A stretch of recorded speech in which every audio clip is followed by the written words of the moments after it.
യോഹന്നാൻ 17 അധ്യായത്തിലേക്ക് നമുക്ക് തിരിയാം. വചനത്തിലേക്ക് നോക്കുന്നതിന് മുമ്പായിട്ട് ഒരു വാക്കുകൂടെ നമുക്ക് കർത്താവിനെ നോക്കി പ്രാർത്ഥിക്കാം. സ്നേഹം നിറഞ്ഞ പിതാവേ, യേശുവേ, അവിടുന്ന് ഞങ്ങളുടെ മധ്യത്തിലുണ്ടല്ലോ. നന്ദി കർത്താവേ, നന്ദി. അവിടുത്തെ മുമ്പാകെ ഞങ്ങൾ മുട്ടുമടക്കുന്നു. അവിടുത്തെ മുമ്പാകെ ഞങ്ങളെ തന്നെ സമ്പൂർണ്ണമായിട്ട് ഒരു പൂജ്യമായിട്ട് താഴ്ത്തുന്നു.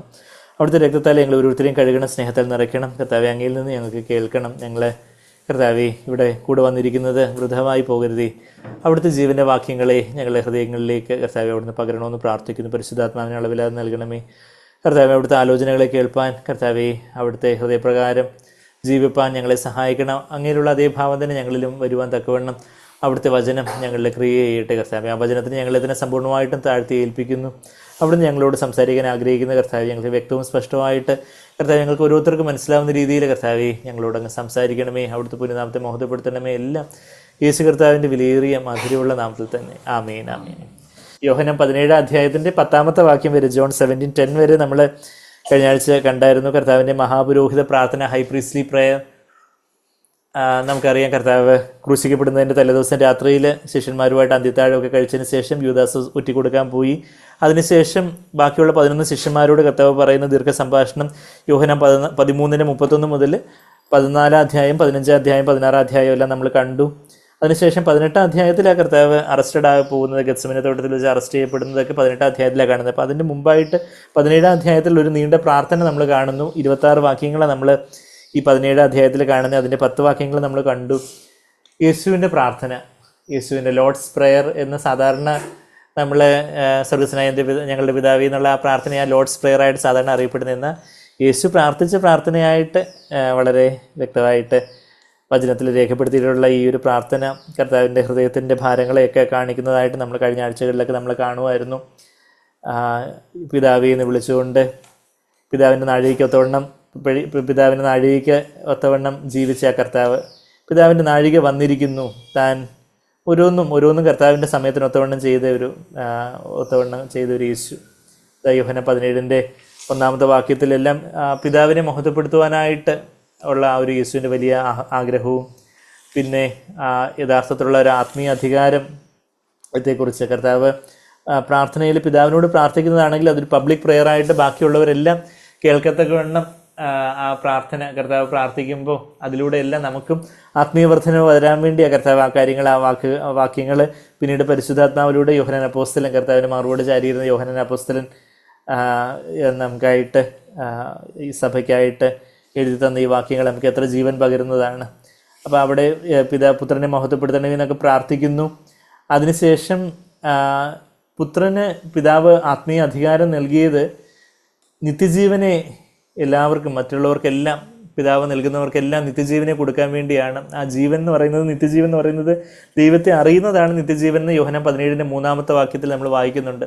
ആ ദൈവത്തെ അറിയുന്നതാണ് ജീവൻ എന്ന് പറയുമ്പോൾ അത് ദൈവത്തിൻ്റെ ജീവൻ തന്നെയാണ് നിത്യജീവൻ. ദൈവത്തിൻ്റെ ജീവൻ എന്ന് പറഞ്ഞാൽ നിത്യമായിട്ടുള്ള ജീവൻ, ആദ്യം അന്തമില്ലാത്ത ജീവൻ, അത് ദൈവത്തിൻ്റെ ജീവനാണ്. അത് ദൈവത്തിൻ്റെ സ്വഭാവത്തെ കുറിക്കുന്നൊരു കാര്യമാണ്. നിത്യജീവൻ എന്നുള്ള വാക്ക് ദൈവത്തിൻ്റെ ആ ഒരു സ്വഭാവത്തെ കുറിക്കുന്നൊരു കാര്യമാണെന്നുള്ള കാര്യം നമ്മൾ കാണുമായിരുന്നു.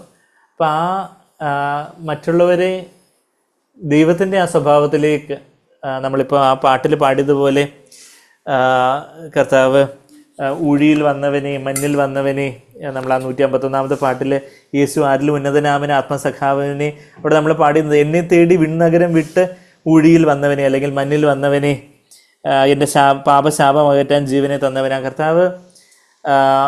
കർത്താവ് വിണ്ണഗരം വിട്ട്, സ്വർഗം വിട്ട് കർത്താവ് ഈ ഭൂമിയിൽ നമ്മെ തേടി വന്നത് അലഞ്ഞ് എന്നെ മാർവിൽ അണയ്ക്കാൻ എന്നൊക്കെ പറഞ്ഞ് നമ്മൾ കഴിഞ്ഞ ആഴ്ചയും ആ ഒരു മമ മണാള നിൻ സ്നേഹത്താലേ അതിശയമേ യേശുവിൻ സ്നേഹം എന്നുള്ള 625-ാമത്തെ പാട്ടൊക്കെ നമ്മൾ കഴിഞ്ഞ ആഴ്ചയും കൺക്ലൂഡിങ് ആയിട്ട് നമ്മൾ പാടിയപ്പോഴെല്ലാം അലഞ്ഞു നടന്ന് എന്നെ തൻ്റെ മാർവിൽ അണയ്ക്കാനായിട്ട് വന്ന ആ ഒരു കർത്താവിൻ്റെ സ്നേഹം.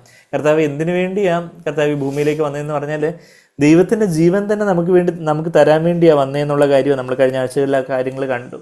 അതായത് ദൈവം യേശു കർത്താവ് ഈ ഭൂമിയിലേക്ക് വന്നത് ക്രൂശിൽ മരിച്ച് പാപത്തിൻ്റെ യാഗമായി തീരാൻ, അതെ കർത്താവ് ക്രൂശിൽ മരിച്ച് നമ്മളെ വീണ്ടെടുക്കാൻ വേണ്ടി. പക്ഷേ എന്തിനാണ് നമ്മളെ വീണ്ടെടുത്തിട്ട് എന്ത് ചെയ്യാനാണ്? വീണ്ടെടുത്ത് കർത്താവ് ഇരിക്കുന്ന അതേ സ്ഥാനത്തേക്ക് നമ്മളെയും ഉയർത്തിക്കൊണ്ടുവരാൻ. നമ്മൾ പാപത്തിൻ്റെ ശാപത്തിൻ്റെ കെട്ടിൽ ഈ ഭൂമിയിൽ വളരെ പല കാര്യങ്ങളുമൊക്കെ ആയിട്ട് നമ്മളുടെ തന്നെ ചെറിയ ഇപ്പം തന്നെ നമുക്കൊരു ഫ്രാക്ചർ വരുന്നു, നമുക്ക് എന്തെങ്കിലുമൊക്കെ ചില സാമ്പത്തിക പ്രയാസങ്ങൾ വരുന്നു, അല്ലെങ്കിൽ രോഗാവസ്ഥകൾ വരുന്നു, നമ്മൾ പ്രതീക്ഷിക്കാത്ത രീതിയിലുള്ള ചില കാര്യങ്ങളും ഒക്കെ നടക്കുമ്പോൾ നമ്മൾ ചിലപ്പോൾ നമ്മളങ്ങ് ആകുലപ്പെട്ടും വ്യാകുലപ്പെട്ടും ഭൂമിയിലുള്ള പല കാര്യങ്ങളെക്കുറിച്ച് ഓർത്ത് വിചാരപ്പെട്ട്, അല്ലെങ്കിൽ ചിലപ്പോൾ നമ്മൾ ആത്മീയമെന്ന് പറയുന്ന തരത്തിലുള്ള പല ശുശ്രൂഷകളെക്കുറിച്ച് വിചാരപ്പെട്ട്, അങ്ങനെയൊക്കെയുള്ള പല രീതിയിൽ നമ്മളുടെ മനസ്സിൻ്റെ ഭാരങ്ങൾ, മനസ്സ് ഈ ഭൂമിയിലുള്ള കാര്യങ്ങളാൽ അങ്ങ് ഭാരപ്പെട്ട് നമ്മളങ്ങ് നിരാശനായിട്ട് അങ്ങനെ ഇരിക്കുന്ന ഒരു അവസ്ഥയാണ് സ്വാഭാവികമായിട്ട് മനുഷ്യർക്കുള്ളത്. എന്നാൽ ദൈവം ആഗ്രഹിക്കുന്നതെന്ന് പറഞ്ഞാൽ നമ്മൾ ഈ ഭൂമിയിലെ പല പല സാഹചര്യങ്ങളിലൂടെ കടന്നു പോകുമ്പം അതിലൂടെയെല്ലാം നമ്മളുടെ ആ സ്വന്തം ജീവൻ, നമുക്കൊരു സ്വന്തം ജീവനുണ്ട്, ഒരു സ്വയജീവനുണ്ട്, നമുക്കൊരു സ്വയമുണ്ട്, നമുക്കൊരു ജഡമുണ്ട്, നമുക്കൊരു സെൽഫുണ്ട്, നമുക്കൊരു ഫ്ലഷ് ഉണ്ട്. ഇതെല്ലാം ഒരേ കാര്യം തന്നെ. സോൾ ലൈഫ് ഉണ്ട്, ദേഹീപരമായ ഒരു ജീവനുണ്ട്, നമ്മുടേതായ ഒരു സ്വന്തം ഇഷ്ടം, നമ്മളുടെ ഒരു ഈഗോ, ഞാൻ എന്നുള്ള ആ ഒരു കാര്യം, അതെല്ലാം ഒന്ന് അധികമായിട്ട് നുറുക്കപ്പെട്ട് ദൈവത്തിൻ്റെ ജീവൻ നമുക്ക് അധികമായിട്ട് കിട്ടി. അതാ ദൈവത്തിൻ്റെ ജീവൻ, അതാ നിത്യജീവൻ. ആ ജീവനെ കൊടുക്കുവാനാണ് പുത്രന് പിതാവ് ആത്മീയ അധികാരം, യേശുവിന് അധികാരം തന്നത് എന്തിനു വേണ്ടിയാണ്? യേശുവിനെ അധികാരപ്പെടുത്തി മെസ്സിഹയായിട്ട്, മെസ്സിഹ എന്നുള്ള വാക്കിൻ്റെ അർത്ഥം, അല്ലെങ്കിൽ ക്രിസ്തു എന്നുള്ള വാക്കിൻ്റെ അർത്ഥം എന്താ? Anointed one. ക്രിസ്തു എന്നുള്ളത് ഗ്രീക്ക് ഭാഷയിൽ, ക്രിസ്തോസ് എന്നുള്ള ഗ്രീക്ക് ഭാഷയിൽ നിന്നുള്ള വന്ന പദമാണെങ്കിൽ, മെസ്സിഹ എന്നുള്ള എബ്രായ ഭാഷയിൽ, പഴയ നിയമം എബ്രായ ഭാഷയിലും പുതിയ നിയമം ഗ്രീക്ക് ഭാഷയിൽ എഴുതിയ മെസ്സിഹ എന്ന് പറഞ്ഞാലും ക്രിസ്തു എന്ന് പറഞ്ഞാലും എല്ലാം അനോയിൻറ്റഡ് വൺ. നമ്മളത് യോഹന്നാൻ 1-ാം അധ്യായത്തിൽ ആ വാക്യം കാണുന്നുണ്ട്. Christ that is the Messiah. ഞാനിവിടെ ഒരു വിരൽ വെച്ചുകൊണ്ട് യോഹന്നാൻ 1-ാം അധ്യായത്തിൽ ആ വാക്യം ആർക്കെങ്കിലും പരിചയമില്ലെങ്കിൽ 41-ാമത്തെ വാക്യമാണ്. അവിടെ എന്താ? അവൻ തൻ്റെ സഹോദരനായ, യോഹന്നാൻ 1:41, അവൻ തൻ്റെ സഹോദരനായ ശീമോനെ ആദ്യം കണ്ട് അവനോട് ഞങ്ങൾ മസിഹേ എന്ന് വെച്ചാൽ ക്രിസ്തുവെ കണ്ടെത്തിയിരിക്കുന്നു. അപ്പോൾ അനോയിൻറ്റഡ് വണ്ണായിട്ട്, മെസ്സിഹയായിട്ട്, ക്രിസ്തുവായിട്ട്, ഇന്ന് യേശു ക്രിസ്തു എന്ന് നമ്മളെപ്പോഴും പറയുന്നുണ്ട്. പക്ഷേ എന്താ ആ ക്രിസ്ത്യൻ ചെയ്യുക എന്ന് പറഞ്ഞാൽ അഭിഷേകം അനോയിൻറ്റ് ചെയ്യുക. ക്രിസ്ത്യനിങ് എന്നൊക്കെ പറഞ്ഞ് പലരും ക്രിസ്ത്യനിങ് സെറമണി എന്നൊക്കെ പറഞ്ഞ് അവർ വെള്ളം തെളിക്കൽ, മാമോദീസയൊക്കെ അങ്ങനെയൊക്കെ വിളിക്കുന്ന തരത്തിലുള്ള പല പേരുകളൊക്കെ ഉണ്ട്. അത് ഈ വാക്കിൽ നിന്നാണ് വന്നിരിക്കുന്നത്. മാമോദീസ, അങ്ങനെ വെള്ളം തെളിച്ചുള്ള സ്നാനമൊക്കെ വചനവിരുദ്ധമായിട്ടുള്ള കാര്യമാണ്. അങ്ങനെയൊക്കെയുള്ള ശിശുസ്നാനത്തിൻ്റെ ഒരു ചടങ്ങിൽ ആരെങ്കിലും എന്നെ വിളിച്ചാൽ ഞാൻ അറ്റൻഡ് ചെയ്യത്തില്ല. എന്ന് വെച്ചാൽ അത് this a celebration of the disobedience to the word of God. ദൈവവചനത്തെ അനുസരിക്കാതിരിക്കുന്നതിൻ്റെ ഒരു ആഘോഷമാണ് ശിശുസ്നാനം. അങ്ങനെയുള്ളൊരു ശുശ്രൂഷയിൽ, ദൈവവചനത്തെ അനുസരിക്കാതിരിക്കുന്ന ഒരു ശുശ്രൂഷയിൽ പങ്കെടുക്കാൻ ഞാൻ ആഗ്രഹിക്കുന്നില്ല. ചിലരൊക്കെ എന്നെ ഇതുപോലെയൊക്കെയുള്ള ശിശുസ്നാനത്തിന് ഞങ്ങളുടെ കുഞ്ഞിൻ്റെ ഇത് കാണാമെന്ന് പറയുമ്പോൾ ഞാനത് അറ്റൻഡ് ചെയ്യാതിരിക്കാൻ നോക്കും. ഞാൻ കഴിയുമെങ്കിൽ അവരോടൊക്കെ പറയുകയും കൂടെ ചെയ്യും. ഞാൻ അത് യോജിക്കാത്തൊരു കാര്യമാണ്, അത് വചനവിരുദ്ധമായിട്ടുള്ളൊരു കാര്യമാണ്, ദൈവത്തിൻ്റെ വചനത്തിന് എഗൻസ്റ്റ് ആയിട്ടുള്ളൊരു കാര്യമാണ്. അത് നിങ്ങൾ സെലിബ്രേറ്റ് ചെയ്ത് ആഘോഷിക്കുന്നത് കുഞ്ഞിനെ എപ്പോഴെങ്കിലും കണ്ട് അനുഗ്രഹിച്ച് പ്രാർത്ഥിക്കാൻ നമുക്ക് സന്തോഷമേ ഉള്ളൂ.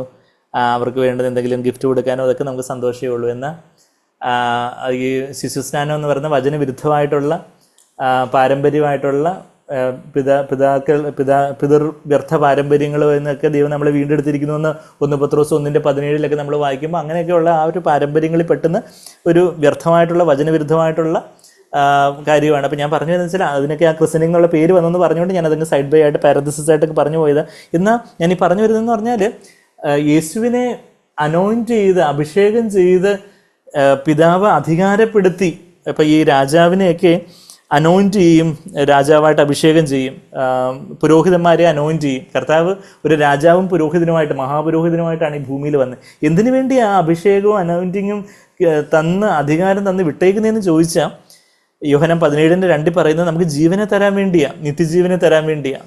നിത്യജീവനെ തരാൻ വേണ്ടി എന്ന് വെച്ചാൽ നമ്മൾ സ്വർഗത്തിൽ പോകാൻ വേണ്ടി എന്നുള്ളത് ആണ് സാധാരണ ക്രിസ്ത്യാനികൾ നിത്യജീവൻ എന്ന് പറയുമ്പോൾ സ്വർഗത്തിൽ പോകുന്നതാണെന്നാണ് ചിന്തിക്കുന്നത്. എന്നാൽ നമ്മൾ കഴിഞ്ഞ ആഴ്ചകളിലേക്ക് വീണ്ടും പലപ്പോഴും നമ്മൾ വീണ്ടും റിപ്പീറ്റ് ചെയ്തുകൊണ്ട് പറഞ്ഞുകൊണ്ടിരുന്ന കാര്യം നിത്യജീവൻ എന്ന് പറഞ്ഞാൽ ദൈവത്തിൻ്റെ സ്വഭാവം, ദൈവത്തിൻ്റെ ജീവനാണ്, നിത്യമായിട്ടുള്ള ജീവൻ, ആദ്യം അന്തമില്ലാത്ത ജീവൻ എന്ന് പറഞ്ഞാൽ ദൈവത്തിൻ്റെ ജീവൻ. ആ ദൈവത്തിൻ്റെ ജീവനെ തരാൻ വേണ്ടി കർത്താവിൻ്റെ ആ ദിവ്യ സ്വഭാവം, ഡിവൈൻ നേച്ചർ എന്നൊക്കെ, ദിവ്യ സ്വഭാവത്തിൻ്റെ പങ്കാളികൾ എന്നൊക്കെ 2 പത്രോസ് 1:4 പത്രോസ് അപ്പോസ്തലൻ പറയുന്നത് പോലെ ആ ദിവ്യ സ്വഭാവം അതാണ് ഏറ്റവും വലിയ പ്രോമിസ്. പുതിയ നിയമത്തിലെ ഏറ്റവും വലിയ പ്രോമിസായിട്ട്, പുതിയ നിയമത്തിൽ മാത്രമല്ല ബൈബിളിലേക്കും വെച്ച് ഏറ്റവും വലിയ പ്രോമിസായിട്ട് 2 പത്രോസ് 1:4 അത് നമ്മൾ വായിക്കുന്നുണ്ട്. ദിവ്യ സ്വഭാവത്തിന് പങ്കാളികളാവുന്ന ഏറ്റവും വലിയ പ്രോമിസ് എന്ന് പറയാൻ കാരണം എന്ന് പറഞ്ഞാൽ അവിടെ പത്രോസ് അപ്പോസ്തലൻ പറയുന്നത് ബാക്കി എല്ലാ വാഗ്ദത്തങ്ങളും നമുക്ക് തന്നിരിക്കുന്നത് ഈ വാഗ്ദത്തത്തിന് വേണ്ടിയാണെന്നുള്ളൊരു കാര്യം അവിടെ പറയുന്നത്. അപ്പം എല്ലാ വാഗ്ദത്തത്തിലും മേലായൊരു വാഗ്ദത്തം നമുക്ക് വേണ്ടുന്നതെല്ലാം കർത്താവ് തരും.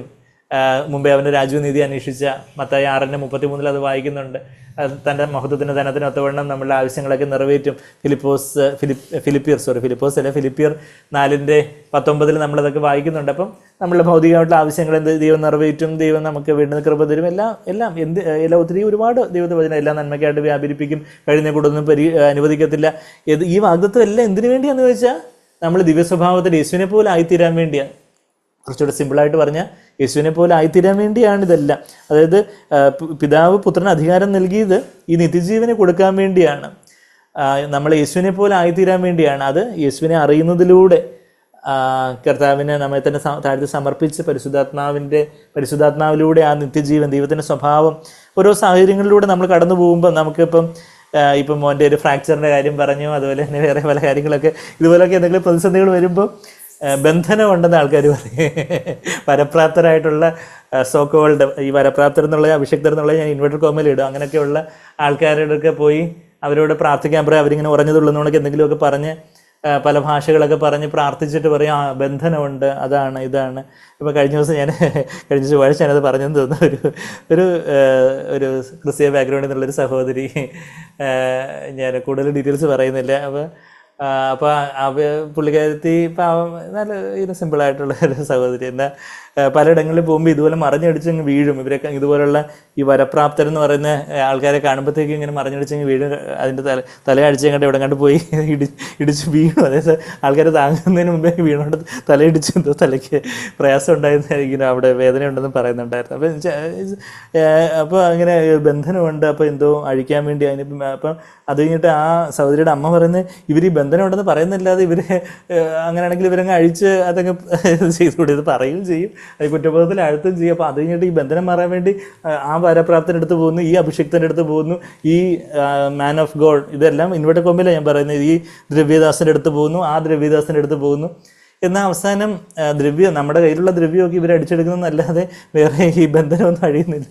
അപ്പം ഞാൻ അവരോട് ഞാൻ കഴിഞ്ഞിട്ട് എന്തെങ്കിലും ഭൂതാത്മാവ് ഉള്ളിലുണ്ടോ അങ്ങനെയൊക്കെയുള്ള സംശയം കാര്യങ്ങളൊക്കെ ഉണ്ടായിരുന്നു. അപ്പം ഞാൻ ചില കാര്യങ്ങളൊക്കെ, അതായത് യേശുവിൻ്റെ കർത്താവാണ്, പിശാചിനെ യേശു കർത്താവ് കാൽവരി ക്രൂശിൽ തോൽപ്പിച്ചിരിക്കുന്നു, പിശാചിന് എൻ്റെ മേലെ അധികാരമില്ല, അങ്ങനെയൊക്കെയുള്ള ചില കാര്യങ്ങളൊക്കെ ഹൃദയത്തിൽ നിന്ന് ഏറ്റു പറയാൻ ആ സഹോദരിയോട് പറഞ്ഞു. പുള്ളിക്കത്തെ ആ കാര്യങ്ങളൊക്കെ പറയുകയും ഞാൻ പ്രാർത്ഥിക്കുകയൊക്കെ ചെയ്തു. ഞാൻ പറഞ്ഞു ഭൂതാത്മാവും കാര്യങ്ങളൊന്നുമില്ല, ഒരു ബന്ധനവും ഇല്ല, ഇവർ പറയുന്ന തരത്തിലുള്ള ബന്ധനമോ കാര്യങ്ങളൊന്നും ഇല്ല. നിങ്ങൾക്കുള്ള ബന്ധനം എന്ന് പറഞ്ഞാൽ ഇതുപോലെയൊക്കെയുള്ള അന്ധവിശ്വാസങ്ങൾ, ഈ ക്രിസ്തീയതയിലുള്ള ഈ സോക്കോൾഡ് തഥാഗതിക ക്രിസ്തീയതയിലുള്ള അന്ധവിശ്വാസങ്ങളിലുള്ള ബന്ധനമാണ് നിങ്ങൾക്കുള്ളത്. ഇങ്ങനെയൊക്കെ പോയി ചെന്ന് വീഴുകയും ഇതുപോലൊക്കെ ആവുകയും ചെയ്യുന്ന ബന്ധനമേ ഉള്ളൂ. അല്ലാതെ ഇവരിൽ നിന്ന് വിട്ടു വന്നാൽ ഈ ഭക്തിയുടെ വേഷം ധരിച്ച് ശക്തിയെ ത്യജിക്കുന്നവരെ ഒഴിഞ്ഞു നിൽക്കുമെന്നുള്ള ദൈവത്തിൻ്റെ കൽപ്പന അനുസരിച്ച് ഈ ബന്ധനമൊക്കെ മാറും. അത് ദൈവത്തിൻ്റെ കൽപ്പനയാണ്. 2 തിമോത്തിയോസ് 3-ാം 5-ാമത്തെ വാക്യത്തിൽ, 2 തിമോത്തിയോസ് 3:5 avoid such men as these, ഭക്തിയുടെ വേഷം ധരിച്ച് ശക്തിയെ ത്യജിക്കുന്നവരെ ഒഴിഞ്ഞു നിൽക്കുമെന്നുള്ളൊരു കമാൻഡ്മെൻ്റ് ഉണ്ട്. ആ കമാൻഡ്മെൻ്റ് അനുസരിച്ച് മാറുന്ന ബന്ധനമേ ഉള്ളൂ എന്നുള്ള കാര്യങ്ങളൊക്കെ പറഞ്ഞ് ആശ്വസിപ്പിച്ച്, ഭൂതവും പ്രേതമൊന്നും ഇല്ല, ഭൂതം ഉണ്ടായിരുന്നെങ്കിൽ അങ്ങനെയുള്ള ജെന്യുവനായിട്ടുള്ള ഭൂതം ബാധിച്ചവരെ ഞാൻ തന്നെ കാസ്റ്റ് ഔട്ട് ചെയ്തിട്ടുള്ളതാ, യേശുവിൻ്റെ നാമത്തിൽ വിട്ടുപോകുമെന്ന് പറഞ്ഞാൽ അതിന് വിട്ടുപോവുകയും ചെയ്യും, അത് വെളിപ്പെടുകയും ചെയ്യും. അങ്ങനെയുള്ള കാര്യങ്ങളൊന്നും ഇല്ല എന്ന് പറഞ്ഞ് പിന്നെ മനസ്സിൻ്റെ സമ്മർദ്ദമൊക്കെ കുറയ്ക്കാൻ വേണ്ടി കുറച്ച് മെഡിസിൻസും കാര്യങ്ങളൊക്കെ കൊടുത്ത് ആശ്വസിപ്പിച്ച്, അത് ഒത്തിരി നല്ല വിദ്യാഭ്യാസവും ഒരുപാട് നല്ല വിദ്യാഭ്യാസ നിലവാരവും കാര്യങ്ങളൊക്കെ ഉള്ള കുടുംബത്തിൽ നിന്ന് ഉള്ള സഹോദരങ്ങളാണ്. പക്ഷേ ഞാൻ പറഞ്ഞു വരുന്നത് വെച്ചാൽ കർത്താവ് എന്തിനു വേണ്ടിയാണ് നമ്മളെ ഈ കർത്താവ് എന്തിനു വേണ്ടി ഈ ഭൂമിയിലേക്ക് വന്നേ? നിത്യജീവനെ തരാൻ വേണ്ടി, നമ്മളെ കർത്താവിനെ പോലെ ആക്കി തീർക്കാൻ വേണ്ടി. നമ്മുടെ ജീവിതത്തിൽ ഓരോ സാഹചര്യങ്ങൾ വരുമ്പം അവിടെ ബന്ധനമുണ്ടെന്ന് പറഞ്ഞ് ഓരോരുത്തരടുത്തും പോയി ഓരോ ഈ ദ്രവ്യദാസന്മാർക്ക് പൈസ കൊടുത്ത് ഈ സോക്കോൾഡ് ബന്ധനം അഴിക്കാൻ നോക്കുകയല്ല വേണ്ടേ, മറിച്ച് ഇന്ന് ഞാൻ തന്നെ പറയാം, ഇതുപോലെ ബന്ധനം അഴിക്കുന്നെന്ന് പറയുന്ന ആൾക്കാർ തന്നെ അങ്ങനെയൊക്കെയുള്ള ആൾക്കാർ തന്നെ അവരുടെ കുടുംബത്തിലുള്ള ചില പ്രശ്നങ്ങളും ഒക്കെ ആയിട്ട് അവർ കൗൺസിലിങ്ങിന് എൻ്റെ അടുത്ത് കൺസൾട്ടേഷന് വരാറുണ്ട്. ഞാൻ നമ്മളാരെയും പേര് പറഞ്ഞ് അങ്ങനെയൊന്നും അല്ല, ഞാൻ ആരുടെയും പേരും കാര്യങ്ങളൊന്നും പറയുന്നില്ല. എന്നാൽ ഈ വലിയ വരപ്രാപ്തരായിട്ടുള്ളവരെന്നുള്ള പേരെടുത്തിട്ടുള്ളവരും അങ്ങനെയൊക്കെയുള്ള വളരെ പ്രശസ്തരായിട്ടുള്ള ആൾക്കാരും അങ്ങനെയൊക്കെയുള്ള ആൾക്കാർ ഈ ബന്ധനമുണ്ടെന്ന് പറയുന്ന ആൾക്കാരൊക്കെ തന്നെ, അല്ലെങ്കിൽ ഇതുപോലെയൊക്കെയുള്ളതാണെന്ന് പറയുന്ന ആൾക്കാർ തന്നെ അവരുടെ ബന്ധുക്കൾക്കും അവരുടെ കുടുംബത്തിലുള്ള ആൾക്കാർക്കും ഒക്കെ ആയിട്ട് കൺസൾട്ടേഷനായിട്ട് എൻ്റെ അടുത്ത് വന്നിട്ടുണ്ട്. ഞാൻ പറഞ്ഞു വരുന്നത് വെച്ചാൽ ബാക്കി കുറച്ച് നാൾ മുമ്പ് ഒരു പ്രവാചിക എന്ന് പറഞ്ഞാൽ അത് ഇൻവേർട്ടഡ് കൊമ്പയിലാണ്. പ്രവാചിക അവരുടെ മകന് വേണ്ടി കൺസൾട്ട് ചെയ്യാൻ അവർ പ്രവാചകയാണെന്നാ പറയുക, പ്രൊഫറ്റസ് ആണെന്ന പ്രവാചകി. ഇനിയിപ്പോൾ ശരിക്കും പറഞ്ഞാൽ പുതിയ നിയമത്തിൽ പ്രവാചകി ഉള്ളത് ആകപ്പാടെയുള്ള പ്രവാചകി ജസബേലാണെന്ന് വെളിപാട് 2-ാം അധ്യായത്തിൽ കാണുന്നുണ്ട്. പുതിയ നിയമത്തിൽ പ്രവാചികമാരില്ല. ഞാനിപ്പം നമ്മുടെ ടോപ്പിക്കിലേക്ക് ഇനി വന്നില്ല, പക്ഷേ എങ്കിലും നമ്മൾ ഈ കാര്യങ്ങളൊക്കെ നമുക്ക് ക്ലിയർ ആവാൻ വേണ്ടി ഞാൻ ഒന്നോട് പറയുക. പുതിയ ഉടമ്പടിയിൽ, പഴയ ഉടമ്പടിയിൽ പ്രവാചകി ഇല്ലേ, അങ്ങനെ ശരിക്കും ഇല്ലാത്തതുകൊണ്ടാണ് എനിക്ക് അതിൻ്റെ സ്ത്രീരൂപം തന്നെ, അത് സ്ത്രീലിംഗം തന്നെ അത്ര തിട്ടമില്ല. പ്രൊഫറ്റസ് എന്ന് പറയുന്ന കാര്യം പഴയ നിയമത്തിൽ ഡെബോറ ഉണ്ടായിരുന്നു, ഹുൾഡ, അന്ന പ്രൊഫറ്റസിനെ കുറിച്ച് ലൂക്കോസിന്റെ സുവിശേഷത്തിലൊക്കെ നമ്മൾ വായിക്കുന്നുണ്ട്. എന്നാൽ പുതിയ നിയമത്തിൽ എഫേസ്യർ 4:11 അപ്പോസ്തലന്മാർ പ്രവാചകന്മാർ എന്നുള്ളൊരു കാര്യം നമ്മളവിടെ വായിക്കുന്നേ. അപ്പം ചിലർക്ക് ഫിലിപ്പോസിൻ്റെ പുത്രന്മാരെ കുറിച്ചുള്ള ഡൗട്ട് വരും. ഇപ്പം ഞാനിപ്പോൾ അത് ക്ലിയർ ചെയ്തും തരാം. അപ്പം അവിടെ സഹോദരിമാർക്ക് ടീച്ച് ചെയ്യാനോ ഉപദേശിക്കാനോ പുരുഷന്മാരുടെ മേലെ അധികാരം ചെലുത്താനോ അനുവാദം ഇല്ലെന്ന് 1 തിമോത്തിയോസ് 2:12 നമ്മൾ വായിക്കുന്നുണ്ട്. അപ്പം പ്രവാചകൻ എന്ന് പറയുന്നത്, അപ്പോസ്തലന്മാർ പ്രവാചകന്മാർ എന്ന് പറയുന്നത് ഒരു അധികാരത്തിൻ്റെ സ്ഥാനമായതുകൊണ്ട് അത് പ്രോഫറ്റസ് എന്നുള്ളൊരു കാര്യം പുതിയ നിയമത്തിലില്ല. പ്രോഫറ്റസ് എന്ന് പറഞ്ഞ് ഒരു കള്ളപ്രവാചകി ഇല്ലേ, കള്ളപ്രവാചകി എന്ന് അവന് പോലും വഴങ്ങുന്നില്ല ഈ പ്രവാചകി എന്ന് വെച്ചാൽ ഇല്ലാത്തൊരു കാര്യമായതുകൊണ്ട്. പ്രവാചകി ഉള്ളത് ജസബേൽ തയാത്തിറ സഭയിൽ ആ ഒരു കാര്യം നമ്മൾ വായിക്കുന്നുണ്ട്. അപ്പം ഞാൻ പറഞ്ഞതെന്ന് വെച്ചാൽ, അപ്പം പിന്നെ ഫിലിപ്പോസിന് 4 പുത്രന്മാർ പ്രവാചകമായിരുന്നായിരുന്നല്ലോ എന്നൊക്കെ പറഞ്ഞ് ചിലർ അത് NASB നല്ലൊരു ട്രാൻസ്ലേഷൻ ആണെങ്കിൽ NASBയിൽ വന്ന ഒരു ന്യൂ അമേരിക്കൻ സ്റ്റാൻഡേർഡ് വേർഷൻ നല്ലൊരു ട്രാൻസ്ലേഷൻ. എന്നാൽ NASBയിൽ വന്നൊരു തെറ്റ് നമ്മൾ അപ്പോസ്തല പ്രവൃത്തിയിൽ 21-ാം അധ്യായത്തിൽ കാണുന്നുണ്ട്. അത് അവിടെ ഫിലിപ്പോസിന് 4 പുത്രന്മാരെ കുറിച്ച് ഹൂവെ പ്രോഫറ്റസസ് എന്ന് തെറ്റായിട്ട് ട്രാൻസ്ലേറ്റ് ചെയ്തിട്ടുണ്ട്. അപ്പോസ്തല പ്രവൃത്തി 21-ന്റെ 9-ാമത്തെ അവന് എന്നാൽ മലയാളത്തിൽ കറക്റ്റായിട്ട് ട്രാൻസ്ലേറ്റ് ചെയ്തിട്ടുള്ളത് അവന് കന്യകമാരും പ്രവചിക്കുന്നവരുമായ 4 പുത്രന്മാരുണ്ടായിരുന്നു എന്നാണ് നമ്മളവിടെ വായിക്കുന്നത്. എന്നാൽ NASBയിൽ അത് റോങ് ട്രാൻസ്ലേഷനാണ്, ഹൂവേ പ്രോഫറ്റസസ് എന്ന് എഴുതിയിരിക്കുന്നതെന്ന്.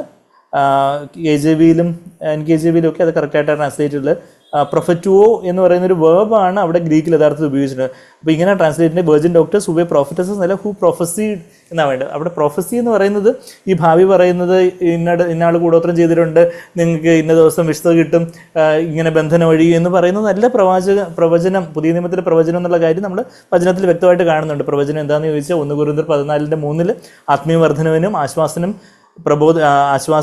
ആത്മീയ വർധനവിനും ആശ്വാസത്തിനും എക്സോട്ടേഷൻ, എഡിഫിക്കേഷൻ, കൺസലേഷൻ നമ്മൾ വായിക്കുന്നത്. ആശ്വാസത്തിനും ആത്മീയ വർധനവിനും പ്രബോധനത്തിനുമായിട്ട് സംസാരിക്കുന്നു എന്നാണ് തോന്നുന്നു. ഞാൻ എക്സാക്റ്റ് ആയിട്ട് മലയാളം വാക്കൊന്നും നോക്കിക്കോട്ടെ. 1 കൊരിന്ത്യർ 14:3 പ്രവചിക്കുന്നതിനും ആത്മീയ വർധനയ്ക്കും പ്രബോധനത്തിനും, അതെ ശരി, പ്രബോധനത്തിനും ആശ്വാസത്തിനുമായി മനുഷ്യരോട് സംസാരിക്കുന്നു. അപ്പം ദൈവത്തിൻ്റെ ഹൃദയത്തിലുള്ള ആലോചനകൾ മനുഷ്യരോട് ആത്മീയ വർധനവിനും പ്രബോധനത്തിനും ആശ്വാസത്തിനുമായിട്ട് സംസാരിക്കുന്നത്, അതായത് ദൈവത്തിൻ്റെ ഹൃദയത്തിലുള്ള ആലോചനകൾ ദൈവം ആ സമയത്ത് ദൈവമക്കൾ എന്താണോ കേൾക്കേണ്ടതായിട്ടുള്ളത്, അവർക്ക് വരാനിരിക്കുന്ന സാത്താനെതിരെയുള്ള, ജഡത്തിനെതിരെയുള്ള, ലോകത്തിനെതിരെയുള്ള പോരാട്ടങ്ങളിൽ അവർക്ക് വേണ്ടുന്ന ആലോചനകളെ പകർന്നു നൽകുന്നതാണ് യഥാർത്ഥത്തിലുള്ള പ്രവചനം. അത് ദൈവവചനത്തിൽ നിന്ന് ദൈവവചനപ്രകാരം അങ്ങനെ പറയുന്നതാണ്. അത് ഭൂതകാലത്തെയോ വർത്തമാനകാലത്തെയോ ഭാവിയോ സംബന്ധിക്കുന്ന കാര്യങ്ങളാകാം.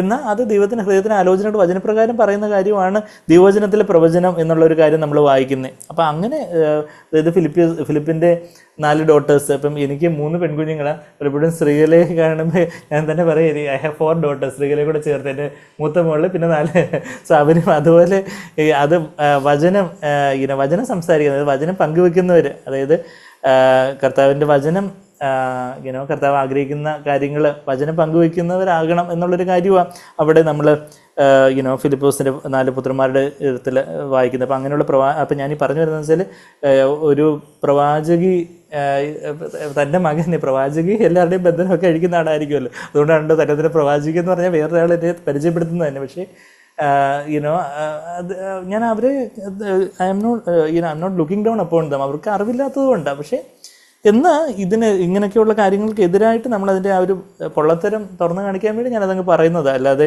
നമ്മൾ നീതിയോട് വിധിക്കുകയാണ്. കർത്താവ് വിധിക്കരുതെന്ന് പറഞ്ഞു, പക്ഷേ എങ്ങനെ വിധിക്കരുത്? മത്തായി 7:1 വിധിക്കരുതെന്ന് പറയുന്നുണ്ട്. പക്ഷേ എങ്ങനെ വിധിക്കരുത്, എങ്ങനെ വിധിക്കണമെന്ന് യോഹന്നാൻ 7:24 പലർക്കും അറിയത്തില്ല. യോഹന്നാൻ 7:24 കാഴ്ചപ്രകാരം വിധിക്കരുത്, എന്നാൽ നീതിയോട് വിധിപ്പിൻ. നീതിയോട് വിധിപ്പിക്കുന്നതിനല്ലേ ജഡ്ജ് വിത്ത് റൈച്ചസ് ജഡ്ജ്മെൻ്റ് എന്നാണ് ഇംഗ്ലീഷിൽ എഴുതിയിരിക്കുന്നത്. മലയാളത്തിൽ നീതിയോട് വിധിപ്പിക്കുന്നതിനാണോ എന്ന് ഞാൻ ജസ്റ്റ് ഒന്ന് നോക്കിക്കോട്ടെ. മലയാളം ട്രാൻസ്ലേഷനിൽ യോഹന്നാൻ 7:24 അവിടെ റൈച്ചസ് ജഡ്ജ്മെൻറ്റ്, അതെ, നീതിയുള്ള വിധി വിധിക്കുവിൻ. നീതിയുള്ള വിധി വിധിക്കാനാണ് കർത്താവ് പറയുന്നത്. എങ്ങനെയാണ് നീതിയുള്ള വിധി വിധിക്കുന്നതെന്ന് ചോദിച്ചാൽ 8-ാം അധ്യായത്തിൽ കർത്താവ് പറയുന്നുണ്ട് താൻ എങ്ങനെയാണ് വിധിക്കുന്നത്. അതിൻ്റെ 15-16 വാക്യങ്ങളിൽ നിങ്ങൾ ജഡപ്രകാരം വിധിക്കുന്നു. പരീശന്മാരെ നോക്കി പറയുക, ഞാൻ ആരെയും അങ്ങനെ വിധിക്കുന്നില്ല, ജഡപ്രകാരം വിധിക്കുന്നില്ല. ഞാൻ വിധിച്ചാലും, ഞാൻ വിധിക്കുവാണെങ്കിൽ എങ്ങനെ വിധിക്കുന്നത്? ഞാൻ ഏകനല്ല, ഞാനും എന്നെ അയച്ച പിതാവും കൂടെയാകൽ എൻ്റെ വിധി സത്യമാകുന്നു. അതാണ് നീതിയുള്ള വിധി. നമ്മൾ ഓരോ കാര്യങ്ങൾ കാണുകയും കേൾക്കുകയൊക്കെ ചെയ്യുമ്പോൾ കർത്താവെ എനിക്കിത് എന്താണെന്ന് അറിയത്തില്ല, പക്ഷേ എനിക്ക് കർത്താവെ അങ്ങൂടെ ഞാൻ ഏകനായിട്ട് വിധിക്കാൻ നിന്ന ജഡപ്രകാരം കാഴ്ചപ്രകാരമായിരിക്കും ഞാൻ വിധിക്കുന്നത്. എന്നാൽ കർത്താവെ അവിടുന്ന് കർത്താവെ എങ്ങനെ ഈ കാര്യത്തെ നോക്കി കാണുന്നതെന്നുള്ള കാര്യം എനിക്ക് എൻ്റെ ആത്മാവിലൊരു വെളിച്ചം തരണം, പ്രകാശനം തരണം. അങ്ങനെ എങ്ങനെ ആ കാര്യങ്ങളെ കാണുന്നത്. അപ്പോൾ ചിലതിനെക്കുറിച്ച് നമുക്ക് ചിലപ്പം വെളിച്ചം കാണത്തില്ല, പക്ഷേ നമ്മളെ കണ്ടി വെളിച്ചമുള്ള സഹോദരങ്ങളോട് നമ്മളോട് ചോദിക്കാം, കർത്താവെ സഹോദര, ബ്രദറെ, സിസ്റ്ററെ, ബ്രദറെ, ഇങ്ങനെയൊക്കെയുള്ള ചില മിനിസ്ട്രീസും കാര്യങ്ങളൊക്കെ ഉണ്ടല്ലോ, എന്താ അതിനെക്കുറിച്ചുള്ള അഭിപ്രായം?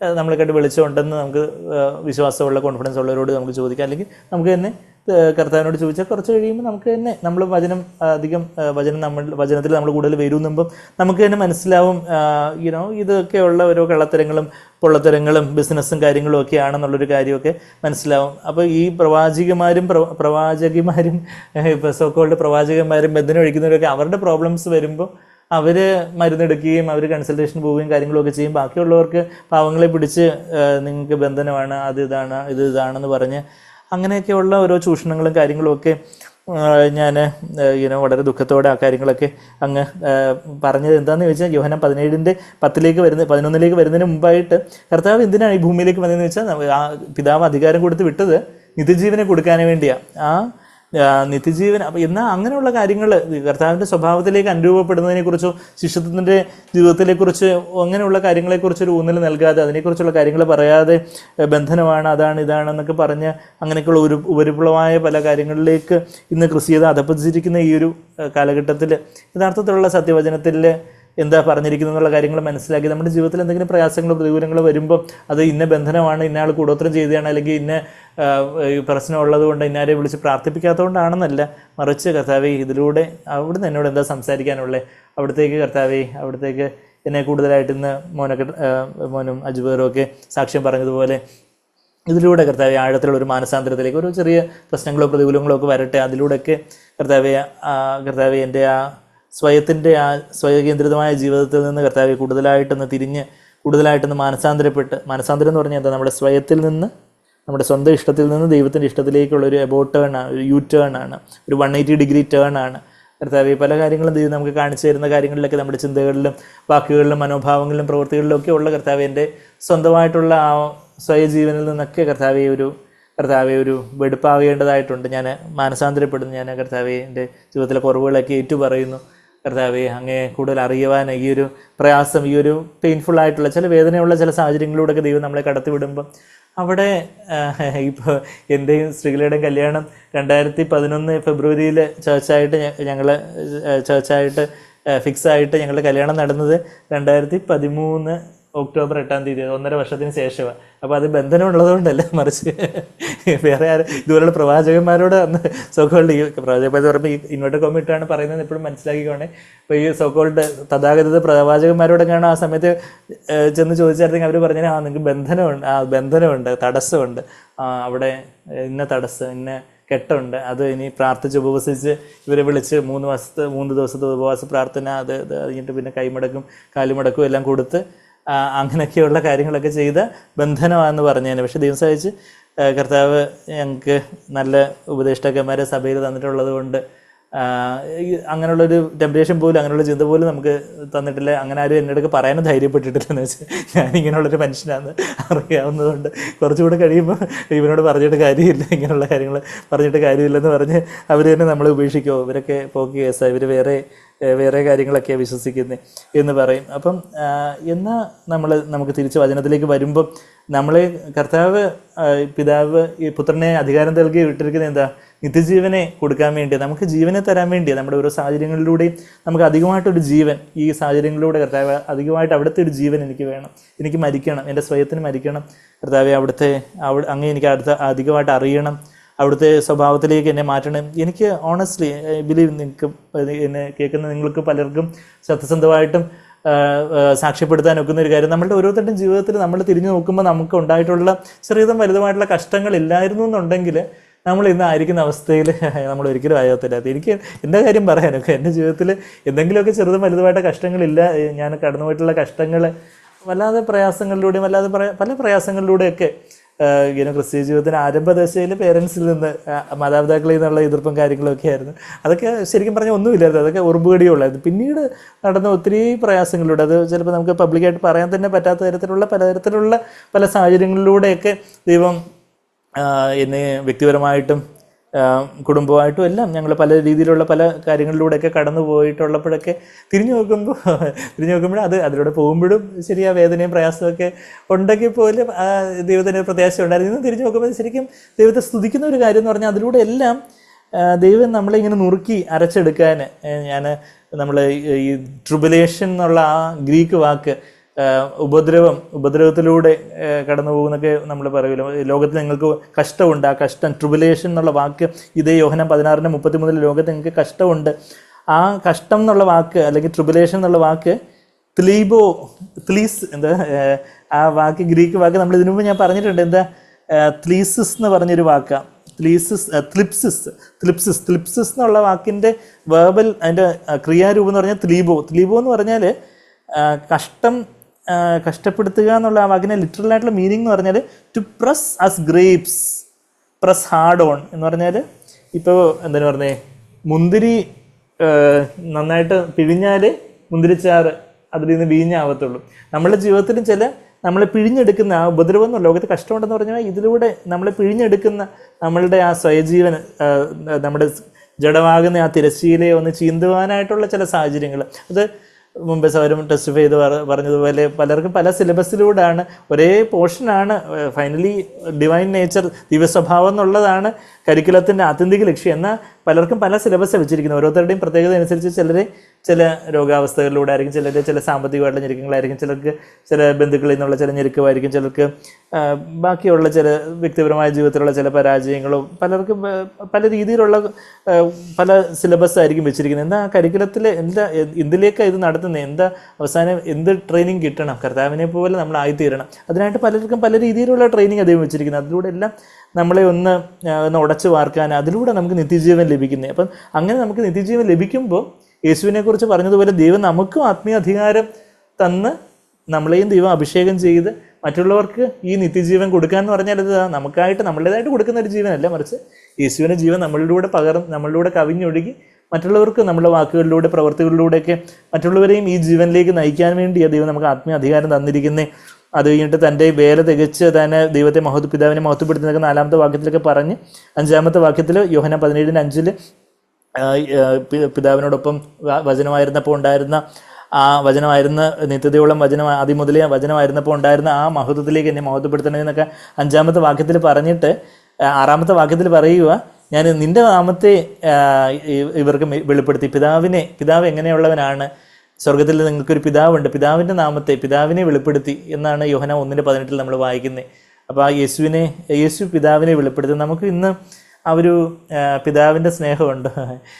ഞാനിന്ന് ഇപ്പം ജ്യോതിസ് ഇതുപോലെ ടെസ്റ്റിഫൈ ചെയ്തപ്പോൾ ഞാൻ ആലോചിക്കും, കർത്താവേ എൻ്റെ കുഞ്ഞുങ്ങൾക്കാണ് ഇതുപോലെ ഒരു പ്രയാസം വരുന്നതെന്നുണ്ടെങ്കിൽ എങ്ങനെയായിരിക്കും, ഒരു പിതാവിൻ്റെ ഹൃദയം എനിക്ക് അധികമായിട്ട് തരണേ എന്നുള്ള കാര്യം നമുക്ക് ബാക്കി നമ്മുടെ ഒരു ഇന്ന ആൾക്ക് കുഴപ്പമാണ് നമുക്ക് പ്രാർത്ഥിക്കാം. എന്നാൽ ഒരു പിതാവിൻ്റെ ഹൃദയം എന്ന് പറഞ്ഞാൽ എന്താ, പിതാവിനെ യേശു വെളിപ്പെടുത്തി എന്ന് പറയുമ്പോൾ ഒരു പിതാവിൻ്റെ ഹൃദയം. നമ്മളുടെ കുഞ്ഞിനാണ് ഇതുപോലൊരു പ്രയാസം വരുന്നത്, അല്ലെങ്കിൽ നമ്മളുടെ ഒരു കുഞ്ഞിനാണ് ഇതുപോലെ എന്തെങ്കിലും ഒരു ആ ഒരു രീതിയിൽ കർത്താവെ കാണാൻ എന്നെ സഹായിക്കണമേ. കുറച്ചുകൂടെ കർത്താവ് എനിക്കൊരു അവിടുത്തെ ഹൃദയം എനിക്ക് വേണം. അപ്പോൾ അത് പിതാവിനെ വെളിപ്പെടുത്തിയിരിക്കുന്നു. അത് 6-ാമത്തെ വാക്യത്തിൽ, നീ ലോകത്തിൽ നിന്ന് എനിക്ക് തന്നിട്ടുള്ള മനുഷ്യർക്ക് ഞാൻ നിൻ്റെ നാമം പിതാവിനെ വെളിപ്പെടുത്തിയിരിക്കുന്നു. അവർ നിനക്കുള്ളവരായിരുന്നു. അവരെപ്പോഴും യേശു അവരോടൊരു നാച്ചുറൽ അറ്റാച്ച്മെൻറ്റോട്, നിങ്ങളാരും എന്നെ വിട്ടു പോവല്ലേ, നിങ്ങൾ എൻ്റെ കൂടെ തന്നെ ഇരിക്കണമെന്ന് പറഞ്ഞിട്ട് നിങ്ങൾക്കും പോകാൻ മനസ്സുണ്ടോ? കുറേ പേര് വിട്ടുപോയി. യോഹന്നാൻ 6-ാം അധ്യായത്തിന് അവസാനം കുറേ പേര് വിട്ടുപോയി. അപ്പം കർത്താവ് ചോദിച്ചു, നിങ്ങൾക്കും വിട്ടുപോകാൻ മനസ്സുണ്ടോ? പോകണമെങ്കിൽ പോയിക്കോ. എനിക്ക് ഇനിയിപ്പോൾ യേശുവിന് എന്ത് തോന്നും? അന്ന് 5 അപ്പം കൊണ്ട് 5000 പേരെ പോഷിപ്പിച്ച്, അല്ലെങ്കിൽ കുറച്ച് അതിന് തൊട്ട് മുമ്പ് 5 അപ്പം കൊണ്ട് 5000 പേരെ പോഷിപ്പിച്ച്. അപ്പോൾ ഒരു കൊട്ട അപ്പമൊക്കെ തന്നതല്ലേ, ഇനിയിപ്പോൾ ഈ അപ്പവും വാങ്ങിച്ചുകൊണ്ട് ഞാൻ സ്വന്തമായിട്ടൊക്കെ പോയാൽ യേശുവിന് എന്തോ തോന്നും എന്ന് പറഞ്ഞ് നിങ്ങളാരും നിൽക്കണ്ട, നിങ്ങൾക്ക് പോകാൻ മനസ്സുണ്ടെങ്കിൽ പോവാം, അതിനുള്ള സ്വാതന്ത്ര്യമൊക്കെ ഉണ്ടെന്ന് പറയുന്ന ആ ഒരു കർത്താവ്. അത് വെച്ചാൽ അത് പിതാവ് തന്നതാണ് പിതാവിൻ്റേതായവർ. അത് പിതാവിൻ്റേതായിരുന്നു. നമ്മൾ 6-ാമത്തെ വാക്യത്തിൽ അവർ നിനക്കുള്ളവരായിരുന്നു. 9-ാമത്തെ വാക്യത്തിൽ അവർ നിനക്കുള്ളവർ ആകെ കൊണ്ട് they are yours, they way yours. ഇപ്പോഴും അവർ പിതാവിൻ്റേതായിരുന്നു, ഇപ്പോഴും അവർ പിതാവിനുള്ളവർ തന്നെ, പിതാവിൻ്റേത് തന്നെയാണ്. എനിക്ക് കുറച്ച് നാളത്തേക്ക് ദൈവം ശുശ്രൂഷ ചെയ്യുവാൻ, കാല് കഴുകാനായിട്ട് ഏൽപ്പിച്ചവരാണ്, എനിക്ക് ശുശ്രൂഷിപ്പാനായിട്ട് ഏൽപ്പിച്ചവരാണ് ഈ പ്രിയപ്പെട്ടവർ എന്ന് കണ്ട് ആ ശിഷ്യന്മാരെ കാണുന്ന ആ ഒരു കർത്താവിൻ്റെ ആ ഒരു സ്നേഹം. നീ അവരെ എനിക്ക് തന്നു. അത് 6-ാമത്തെ വാക്യം, നീ അവരെ എനിക്ക് തന്നു. ദൈവം നമ്മുടെ സഭയിലെ കൂട്ട സഹോദരങ്ങളെ, നമ്മുടെ മക്കളെ കർത്താവ് തന്നവരാ. ഞാൻ കഴിഞ്ഞ ദിവസം പറഞ്ഞതുപോലെ നമ്മളെ കുഞ്ഞുങ്ങളെ ശരിയാണ് നമ്മൾ ശിക്ഷണത്തിൽ വളർത്തണം, നമ്മൾ കർക്കശത്തോടായിരിക്കണം. എന്നാൽ ഇത് നമുക്ക് എന്തെങ്കിലും തോന്നിയതുപോലെ നമ്മുടെ ദേഷ്യം തീർക്കാൻ വേണ്ടി ഇന്ന് പലപ്പോഴും പേരൻറ്റിങ്ങിൽ മാതാപിതാക്കളുടെ ഒരു വലിയ പ്രശ്നം എന്ന് പറഞ്ഞാൽ, ഈ ലോകത്തിലെ മാതാപിതാക്കളുടെ ഒരു സ്വഭാവം എന്ന് പറഞ്ഞാൽ അവരിങ്ങനെ അങ്ങ് ക്ഷമിച്ച് കൊച്ചുങ്ങൾ എന്ത് ചെയ്താലും ക്ഷമിച്ച് അവസാനം അവരുടെ നെല്ലിപ്പറയത് പെട്ടെന്ന് പൊട്ടിത്തെറിച്ച് ആ ദേഷ്യത്തിൽ പിന്നെ അവരെ എടുത്ത് അടിച്ചിടിച്ച് നാശാഘോഷമാക്കുന്നത്. അത് കഴിഞ്ഞിട്ട് അവർ പറയും, ഞങ്ങൾ കൊച്ചുങ്ങളെ അടിച്ചാൽ വളർത്തുന്നത്. എങ്ങനെ അടിച്ചു വളർത്തുന്നത്? ഇതിപ്പോൾ അവർക്ക് തോന്നുമ്പോൾ ദേഷ്യം വരുമ്പോൾ ഇട്ട് അടിക്കുകയും ബാക്കിയുള്ള സമയത്ത് എല്ലാം വാശ സാധിച്ചു കൊടുക്കുകയും ചെയ്യുന്ന അങ്ങനെയുള്ള അതല്ല, മറിച്ച് നമ്മളൊരിക്കലും, അതായത് നമ്മൾ കഴിഞ്ഞ ആഴ്ചയ്ക്ക് ഞാൻ കുഞ്ഞുങ്ങളെ ശിക്ഷിക്കുന്ന കാര്യമൊക്കെ പറയുമ്പോൾ ഒരിക്കലും നമ്മുടെ ദേഷ്യത്തിൽ നമ്മൾ കുഞ്ഞുങ്ങളെ ശിക്ഷിക്കുകയോ ശാസിക്കുകയോ ചെയ്യരുത്. അഥവാ എന്തെങ്കിലും ദേഷ്യത്തിലാണ് നമ്മൾ പറഞ്ഞു പോയെങ്കിൽ നമുക്ക് അപ്പം തന്നെ ഇപ്പം എത്രയും പെട്ടെന്ന് നമ്മൾ അവരോട് ക്ഷമ ചോദിക്കണം. ഞാൻ ശാസിച്ചത് ശരിയാണ്, പക്ഷേ ഞാനത് കുറച്ച് ദേഷ്യത്തിലാണ് ചെയ്തു പോയ മോളെ എന്നോട് ക്ഷമിക്കണമെന്ന് പറയാൻ നമുക്ക് താഴ്മ വേണം. നമുക്ക് എപ്പോഴും ദേഷ്യം വരുന്നവരാണെങ്കിൽ ഓഫ്കോഴ്സ് എല്ലാം കൂടെ കൺസോളിഡേറ്റഡ് ആയിട്ട് പിന്നീട് ക്ഷമ ചോദിക്കുന്നത് നല്ലതായിരിക്കും. സാഗ്ലോർ എനിക്ക് പറഞ്ഞതെന്ന് വെച്ചാൽ, അല്ലെങ്കിൽ കൊച്ചുങ്ങളായിരിക്കും ഇപ്പോൾ വഴക്ക് പറഞ്ഞാലും ഇത് കുറച്ച് കഴിയുമ്പോൾ അപ്പോൾ ഒന്ന് ക്ഷമ ചോദിക്കാൻ വേണ്ടി ഇരിക്കുമല്ലേ എന്ന് അങ്ങനെയുള്ള ഒരു സാഹചര്യം ഉണ്ടെങ്കിൽ ഓഫ്കോഴ്സ് കുറച്ച് ശിക്ഷണമൊക്കെ കഴിഞ്ഞ ഒരു പ്രായത്തുമ്പോൾ കൺസോളിഡേറ്റഡ് ആയിട്ടൊക്കെ ഇത്രയും നാൾ ഇതിന് നിങ്ങൾ ക്ഷമ ചോദിച്ചെന്നൊക്കെ പറഞ്ഞാലും മതി എന്ന് പറഞ്ഞുകൊണ്ട്. അപ്പോൾ ഞാൻ പറഞ്ഞാൽ ദേഷ്യത്തിൽ ഒരിക്കലും എന്തെങ്കിലും ചെയ്യാൻ തക്കവണ്ണം അവർ എൻ്റെ കൊച്ചുങ്ങൾ എനിക്ക് വേണ്ടത് എനിക്ക് എന്ത് വേണമെങ്കിലും ചെയ്യാം എന്നുള്ളൊരു കാര്യമല്ല, മറിച്ച് നീ എനിക്ക് തന്നിട്ടുള്ളവരാ അത് നമ്മൾ 6-ാമത്തെ വാക്യം, നീ അവരെ എനിക്ക് തന്നു. ദൈവം എനിക്ക് തന്നിട്ടുള്ളവരാ. എൻ്റെ കുഞ്ഞുങ്ങളാവട്ടെ, എൻ്റെ ഭാര്യ ആവട്ടെ, എൻ്റെ കൂട്ട സൗകര്യങ്ങളാവട്ടെ, എനിക്ക് തന്നിട്ടുള്ള എത്ര ഭൂമിയിലുള്ള വിശുദ്ധന്മാരോ അവരെനിക്ക് ശ്രേഷ്ഠന്മാർ തന്നിരുന്ന പാട്ടുകാരൻ പാടുന്നതിന് മുമ്പേ സങ്കീർത്തനം 16:3 നമ്മളത് വായിക്കുന്നുണ്ട്. ഭൂമിയിലുള്ള വിശുദ്ധന്മാരാണ് എൻ്റെ ഹീറോസ്, അവരാണ് എനിക്ക് ശ്രേഷ്ഠന്മാരായിട്ടുള്ളവർ, അവരെനിക്ക് കർത്താവ് തന്നിട്ടുള്ളവരാണ്.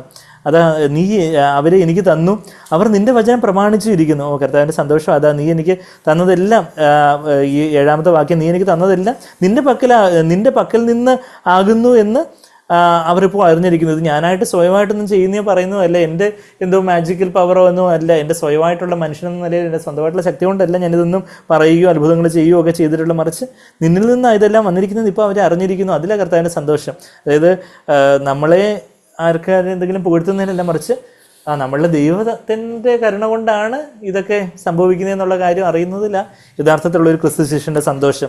എന്നിട്ട് അത് നമ്മൾ കഴിഞ്ഞ ആഴ്ച ആ വാക്യങ്ങൾ കണ്ടു. 8-ാമത്തെ വാക്യം നമ്മൾ കണ്ടു, നീ എനിക്ക് തന്ന വചനം ഞാൻ അവർക്ക് കൊടുത്തു. എന്തെങ്കിലും സ്വയത്തിൽ നിന്നുള്ള ഒരു വാക്കുകൾ ഒരിക്കലും സ്വയത്തിൽ നിന്ന് സംസാരിക്കുന്ന ഇതേ യോഹന്നാൻ 7-ാം അധ്യായത്തിൻ്റെ 18-ാമത്തെ വാക്യം നമ്മൾ കഴിഞ്ഞ ആഴ്ചയും ചിന്തിച്ചെന്ന് തോന്നി. ഞാൻ ആ വാക്യം ഒന്ന് എടുത്ത് വായിച്ചോട്ടെ. യോഹന്നാൻ 7-ാം അധ്യായത്തിൻ്റെ 18-ാമത്തെ വാക്യത്തിൽ എന്താ പറയുന്നത്? സ്വയമായി പ്രസ്താവിക്കുന്നവൻ സ്വന്തം മഹത്വം അന്വേഷിക്കുന്നു. നമ്മൾ സ്വന്തമായിട്ട് സ്വയത്തിൽ നിന്നാണ് പറയുന്നതെന്നുണ്ടെങ്കിൽ നമ്മുടെ മഹത്വം, ഞാൻ വലിയ പ്രീച്ചറാണ്, എനിക്ക് വലിയ വചനജ്ഞാനമുണ്ട്, എനിക്ക് വലിയ കാര്യങ്ങളൊക്കെ അറിയാം എന്ന് മനുഷ്യരെ മനസ്സിലാപ്പിക്കാൻ വേണ്ടി സ്വന്തത്തിൽ നിന്നാണ് പറയുന്നുണ്ടെങ്കിൽ അത് സ്വന്തം മഹത്വം അന്വേഷിക്കുക. എന്നാൽ തന്നെ അയച്ചവൻ്റെ മഹത്വം അന്വേഷിക്കുന്നവൻ സത്യവാനാകുന്നു, നീതികേട് അവനില്ല എന്നുള്ളൊരു കാര്യം കർത്താവ് പറയുന്നുണ്ട്. അതാ കർത്താവ് ഒരിക്കലും സ്വന്തം വാക്കുകൾ, കർത്താവ് ഏറ്റവും പരിശുദ്ധനായിട്ട് ജീവിച്ച് യേശു കർത്താവ് ഇനിയിപ്പോൾ സ്വന്തമായിട്ട് കുറച്ച് കാര്യങ്ങൾ പറഞ്ഞാൽ എന്താ, അതൊക്കെ ഏറ്റവും നല്ലതായിരിക്കും, എഡിഫൈങ് ആയിരിക്കും, ആത്മീയത്തിന് ഉദകരമായിരിക്കും നമുക്ക് മാനസികമായിട്ട് ചിന്തിക്കുന്ന.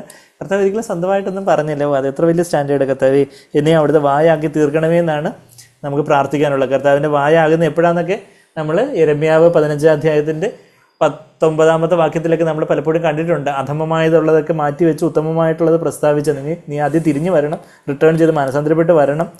യെരമ്യാവ് കുറച്ച് കർത്താവിനോട് ദൈവത്തോട് പരാതിയൊക്കെ പറഞ്ഞ് നീ വഞ്ചിക്കുന്ന തോട് പോലാന്നോ ഏതാണ്ടൊക്കെ പറയുന്നുണ്ടല്ലോ. യെരമ്യാവ് 15-ാം അധ്യായത്തിലേക്ക് പെട്ടെന്ന് പോവുകയാണെങ്കിൽ യെരമ്യാവിന് ദൈവം വായാക്കണമെങ്കിൽ എന്ത് ചെയ്യണമെന്നാണ് പറയുന്നത്. ദൈവം തന്ന വചനം നമ്മളും പറയണമെന്നുണ്ടെങ്കിൽ നമ്മളുടെ വിടുവായത്തരം, അതായത് നമ്മളുടെ വൃഥാവുള്ള പൊട്ടച്ചൊല്ലും നമ്മളുടെ അതുപോലെയൊക്കെയുള്ള യെരമ്യാവ് 15-ന്റെ 19-ാമത്തെ വാക്യം, അതിന് തൊട്ട് മുമ്പ് 18-ാമത്തെ വാക്യത്തിൽ എൻ്റെ വേദന നിരന്തരവും എൻ്റെ മുറിവ് പൊറുക്കാത്തവണ്ണം വിഷമവും ആയിരിക്കുന്നത് എന്ത്, ദൈവത്തെക്കുറിച്ചൊന്ന് ചോദ്യം ചെയ്യുക.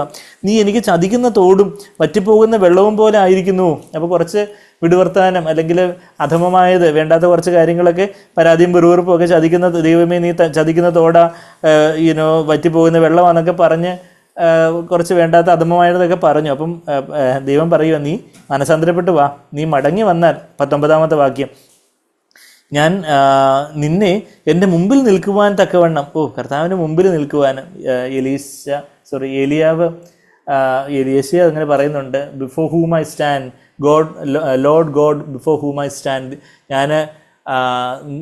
ഞാൻ നിൽക്കുന്ന യഹോവയാണ് എന്നൊക്കെയാണ് മലയാളത്തിലെ കുറച്ച് തെറ്റായിട്ട് ട്രാൻസ്ലേറ്റ് ചെയ്തിട്ടുള്ളത്. ഞാൻ ആരുടെ മുമ്പിലാണോ നിൽക്കുന്നത്, ആ യഹോവയായ ദൈവത്തിൻ്റെ മുമ്പിലാണ് ഞാൻ നിൽക്കുന്നതെന്ന് പറഞ്ഞാണ് എലിയാവും എലീസയൊക്കെ സംസാരിച്ചതായിട്ട് നമ്മൾ 1 രാജാക്കന്മാരിലും എലീസ അങ്ങനെ പറയുന്നതായിട്ട് 2 രാജാക്കന്മാർ 5-ാം അധ്യായത്തിലൊക്കെ നമ്മൾ കാണുന്നുണ്ട്. അപ്പോൾ നീ എൻ്റെ മുമ്പിൽ നിൽക്കും.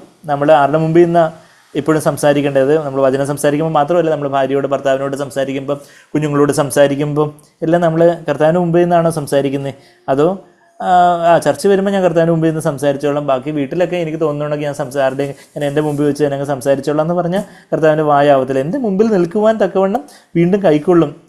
അപ്പോൾ അതിന് അങ്ങനെ ആവുമ്പോൾ നീ എന്ത് ചെയ്യണം, നീ അധമമായത് ഒഴിച്ച് ഉത്തമമായതാ. നമുക്ക് അധമമായിട്ട് വെറുതെ നമ്മുടെ ജഡത്തിൽ നിന്ന് വരുന്ന പല കാര്യങ്ങളും ഉണ്ട്, അതൊക്കെ ഇങ്ങനെ വായി തോന്നിയൊക്കെ പറയാനായിരിക്കും നമുക്ക് തോന്നുന്നത്. നീ അധമമായത് ഒഴിച്ച് അങ്ങനെയുള്ളതൊക്കെ കർത്താവേ എനിക്ക് വേണ്ട, അധമമായിട്ടുള്ള ഒരു വാക്കും എൻ്റെ വായിൽ നിന്ന്, ആത്മവർദ്ധന ഉതകാത്ത ഒരു വാക്കും എൻ്റെ വായിൽ നിന്ന് പുറപ്പെടരുത്.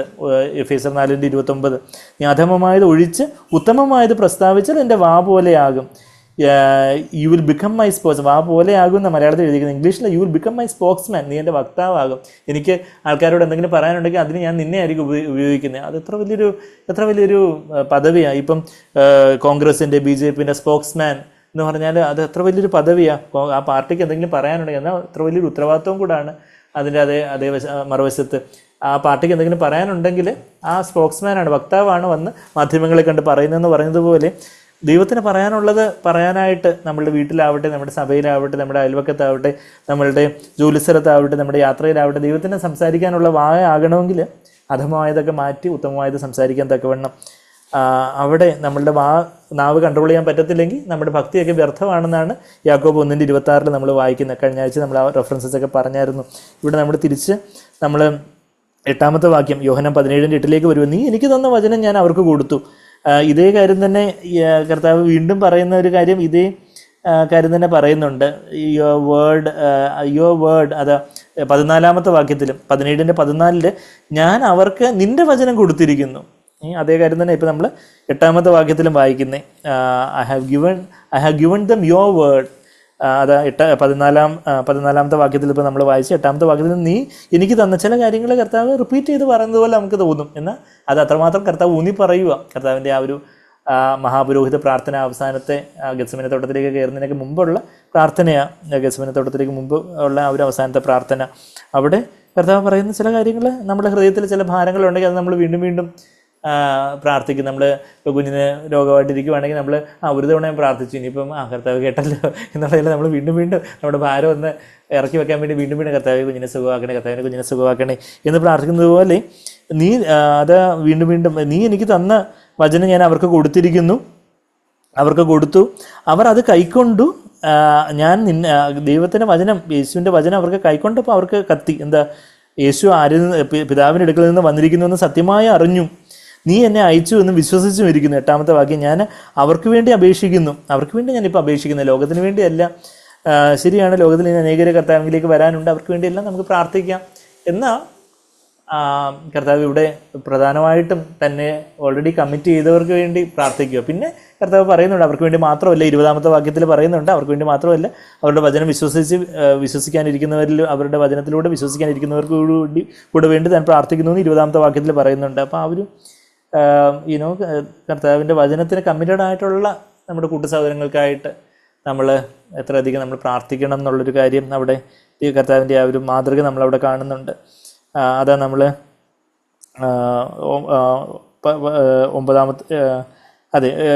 9ാമത്തെ വാക്യത്തിൽ വായിക്കുക, ഞാൻ അവർക്ക് വേണ്ടി അപേക്ഷിക്കുന്നു, ലോകത്തിന് വേണ്ടിയല്ല, നീ എനിക്ക് തന്നിട്ടുള്ളവർ നിനക്കുള്ളവർ ആകെ കൊണ്ട്, നിനക്കുള്ളവർ ആയിരുന്നു ആകെ കൊണ്ട്. 6ാമത്തെ വാക്യത്തിൽ ആയിരുന്നു, 9ാമത്തെ വാക്യത്തിൽ ആകെ കൊണ്ട് അവർക്ക് വേണ്ടി എത്ര ഞാൻ അപേക്ഷിക്കുന്നത്, എൻ്റേതെല്ലാം നിൻ്റേതും നിൻ്റേതെല്ലാം എൻ്റേതും ആകുന്നു. യേശു എത്ര ഫ്രീ ആയിട്ടാണ് ഈ ഭൂമിയിൽ ജീവിച്ചത്. എൻ്റേതെല്ലാം നിൻ്റേതാ, നിൻ്റേതല്ല എൻ്റേത്. അത് കഴിഞ്ഞ ആഴ്ച കുഞ്ഞുളിസ്റ്റ അതിനോട് അനുബന്ധിച്ച ഉത്തമഗീതത്തിലെ വാക്യങ്ങൾ പറഞ്ഞല്ലോ. ഉത്തമഗീതം, നമുക്ക് ആ ഉത്തമഗീതത്തിലേക്ക് പെട്ടെന്ന് പോവുകയാണെങ്കിൽ നമുക്ക് മിക്കവർക്കും അറിയാവുന്ന വാക്യങ്ങൾ എന്താ? 2ാം അധ്യായത്തിൻ്റെ 16 കാന്ത എന്താ പറയുന്നേ? എൻ്റെ പ്രിയൻ എനിക്കുള്ളവനാ, ഞാൻ അവനുള്ളവൾ. എൻ്റെ പ്രിയൻ എനിക്കുള്ളവൻ, അവൻ എനിക്കുള്ളവൻ, ഞാൻ അവനുള്ളവൾ എന്നാണ് അവിടെ 2:16 പറയുന്നത്. കുറച്ചുകൂടെ കഴിയുമ്പോഴത്തേക്കും ഓർഡർ അങ്ങ് റിവേഴ്സ് ചെയ്യുന്നു. എന്നുവെച്ചാൽ ആദ്യം ദൈവത്തിൻ്റെ എല്ലാം എനിക്ക്, ദൈവത്തിൻ്റെ അനുഗ്രഹങ്ങളൊക്കെ എനിക്ക്, ഞാൻ പിന്നെ കർത്താവിനുള്ളതാ എന്നുള്ളൊരു കുറച്ച് സ്പിരിച്വൽ ഇമ്മച്യൂരിറ്റി, ആത്മീയ അപക്വതയിൽ അവൾ അന്ന് പറയുന്നെങ്കിലും അവളുടെ സമർപ്പണം ഉണ്ട് അവിടെ. ഉത്തമഗീതം 2:16.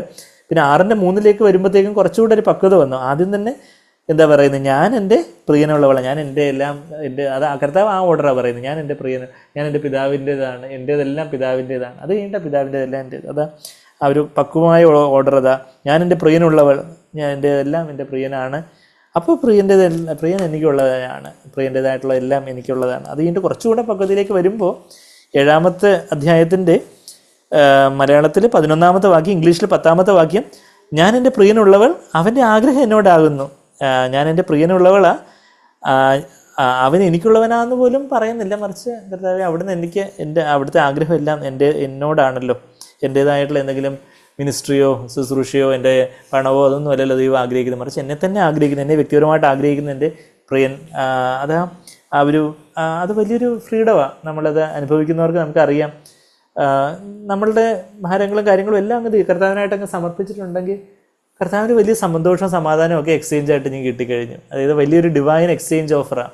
അതായത് ആമസോണിലും ഫ്ലിപ്കാർട്ടിലും ഒക്കെ പഴയ ഫോൺ കൊടുത്താൽ പുതിയ ഫോൺ തരുമെന്ന് പറഞ്ഞ് അവർ പക്ഷേ കുറച്ചുകൂടെ കാശൊക്കെ ആക്കിയിട്ട് അത് നല്ല മുതലാക്കിയിട്ടായിരിക്കും അവർ എക്സ്ചേഞ്ച് ഓഫർ വെക്കുന്നത്. ഇപ്പോൾ ഓണമൊക്കെ ആകുമ്പോൾ എനിക്കൊന്ന് ബമ്പർ എക്സ്ചേഞ്ച് ഓഫറൊക്കെ കാണുമായിരിക്കും. ഞാൻ നോക്കിയില്ല, പല കടകളിലൊക്കെ എല്ലാ നിങ്ങൾക്ക് അത് കൊണ്ട് കൊടുത്താൽ ഇത് തിരിച്ച് കിട്ടും.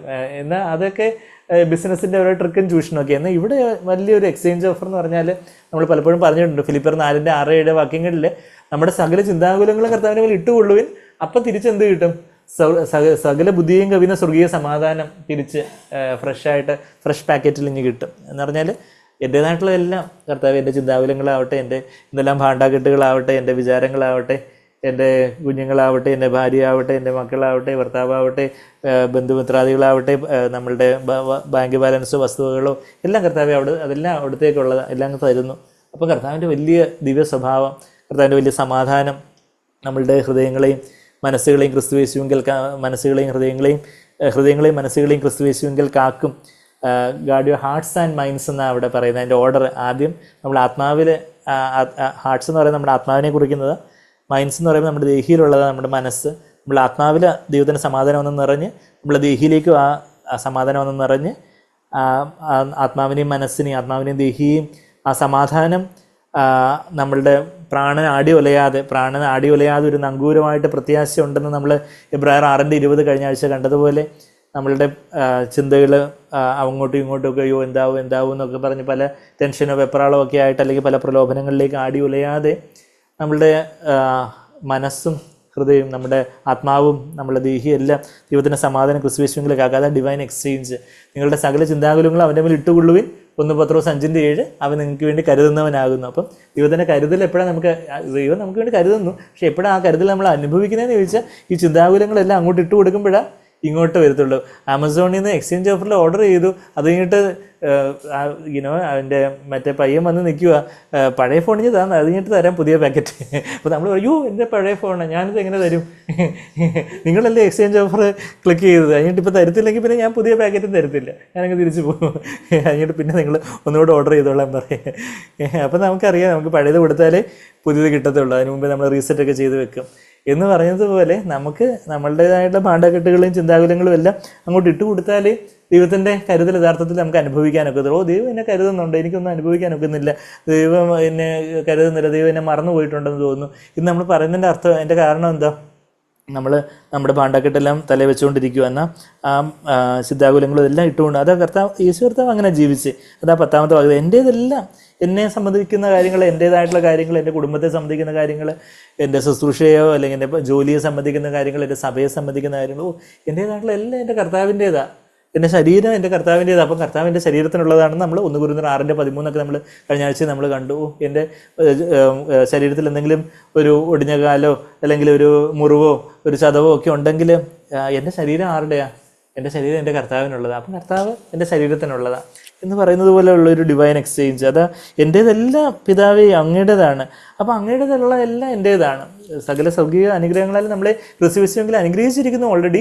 എഫേസർ 1:3-4 വാക്യങ്ങൾ നമുക്കത് അറിയാം.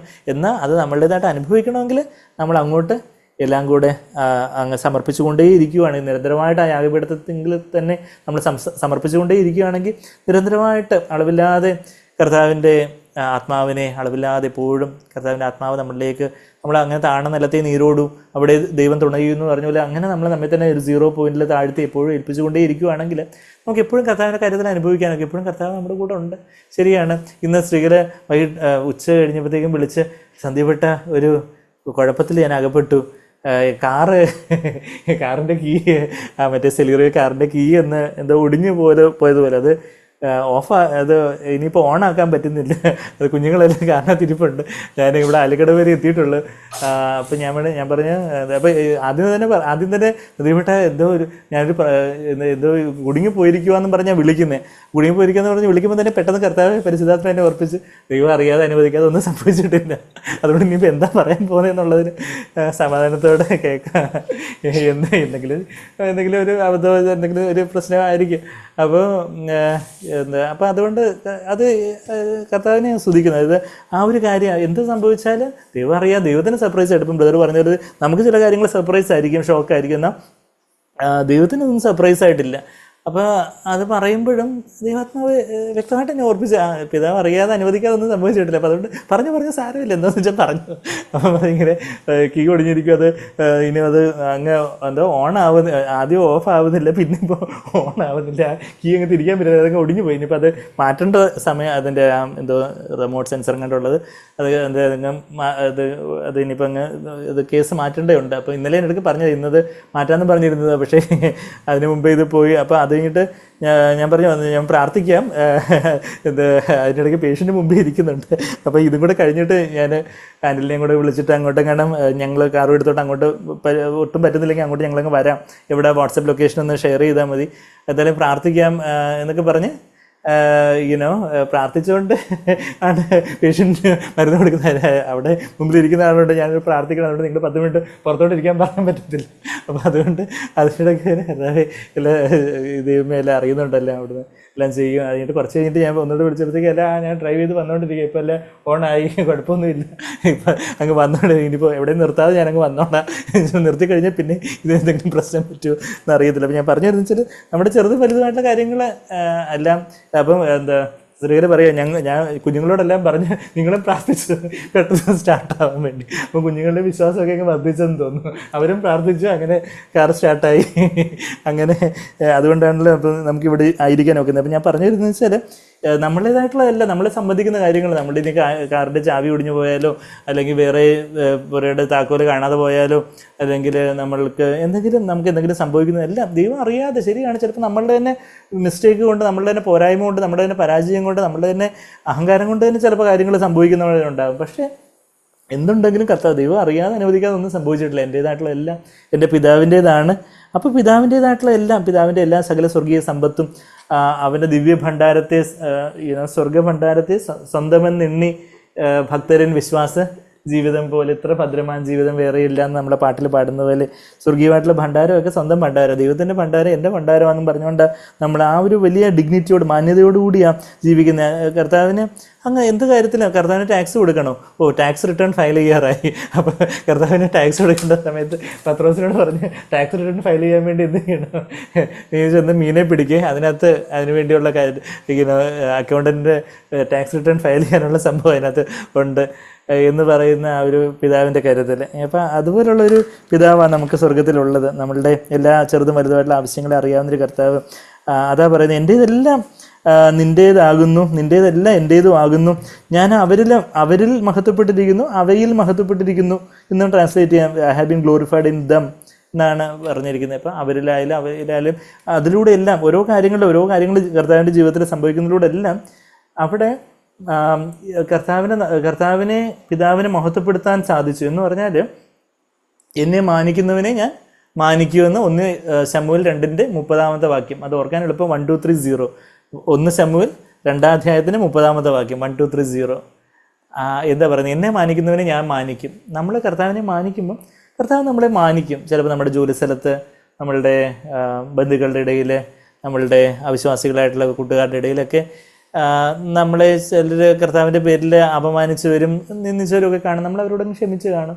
നമ്മൾ ചിലപ്പോൾ അത് ഓർക്കുന്ന പോലും ഉണ്ടാവത്തില്ല. എന്നാൽ ഒരു നാട്ടിലെ ആ ശത്രുക്കളുടെ മുമ്പാകെ മേശയൊരുക്കുന്ന ഒരു വിശ്വസ്തനായ ഒരു കർത്താവുണ്ട്. അപ്പോൾ നമ്മളെ ഞാൻ അവരിൽ മഹത്വപ്പെട്ടിരിക്കുന്നു, ഞാൻ അവയിൽ മഹത്വപ്പെട്ടിരിക്കുന്നു. ഇതുപോലെ എല്ലാ കർത്താവിൻ്റെ ജീവിതത്തിലൂടെ എല്ലാം പിതാവിനെ, യേശുവിനെ മാനിക്കാൻ സാധിച്ചു. എന്ന് വെച്ചാൽ എല്ലാത്തിലും പിതാവിനെ മാനിക്കുന്ന ഒരു പുത്രനായിരുന്നു കർത്താവ്. എല്ലാ കാര്യത്തിലും യേശുവിനെ ലജ്ജിച്ച് തലതാഴ്ത്തേണ്ടതായിട്ട് വന്നിട്ടില്ല. ഓരോ കാര്യത്തിലും പിതാവിൻ്റേതായിട്ടുള്ള ഒരു കരുതലും, അതിൻ്റെതായ ഒരു വാക്കും, അതിൻ്റെതായൊരു കരുതലും എല്ലാം ഉദവികളും എല്ലാം ഉണ്ടായിരുന്ന ഒരു കർത്താവ്. ഈ 12 ശിഷ്യന്മാരെ 12 പേരെ പോറ്റിപ്പുറത്ത് 3.5 വർഷം 12 പേർക്ക് ഭക്ഷണം കൊടുക്കണമെങ്കിൽ എത്ര 1000 രൂപ ചിലവഴിക്കണമായിരിക്കും. കർത്താവ് ഫുൾ ടൈം മിനിസ്ട്രിയില്ല. എന്നാൽ അവരെ പട്ടിണിക്കിടാൻ അവർ വള്ളവും വലയൊക്കെ വിട്ടെറിഞ്ഞിട്ട് വന്നതാണ് കർത്താവിനെ വിശ്വസിച്ച്. അവരെ പട്ടിണിക്കിടേണ്ട വന്നില്ല. 5 അപ്പം കൊണ്ട് 5000-ലേറെ പേരെ പോഷിപ്പിക്കാനൊന്നും പിതാവ് എല്ലാത്തിലും യേശുവിനെ മഹത്വപ്പെടുത്തുന്നു എന്നുള്ളത് ഒരു ആ ഒരു രണ്ടർത്ഥത്തിലാണ് ദൈവം നമ്മളെ മഹത്വപ്പെടുത്തുന്നു എന്ന് പറയുമ്പോൾ. ഒന്നെന്ന് പറഞ്ഞാൽ ദൈവത്തിൻ്റെ മഹത്വം, തേജസ് നമ്മളിലേക്ക് ദൈവം പകരുന്നു.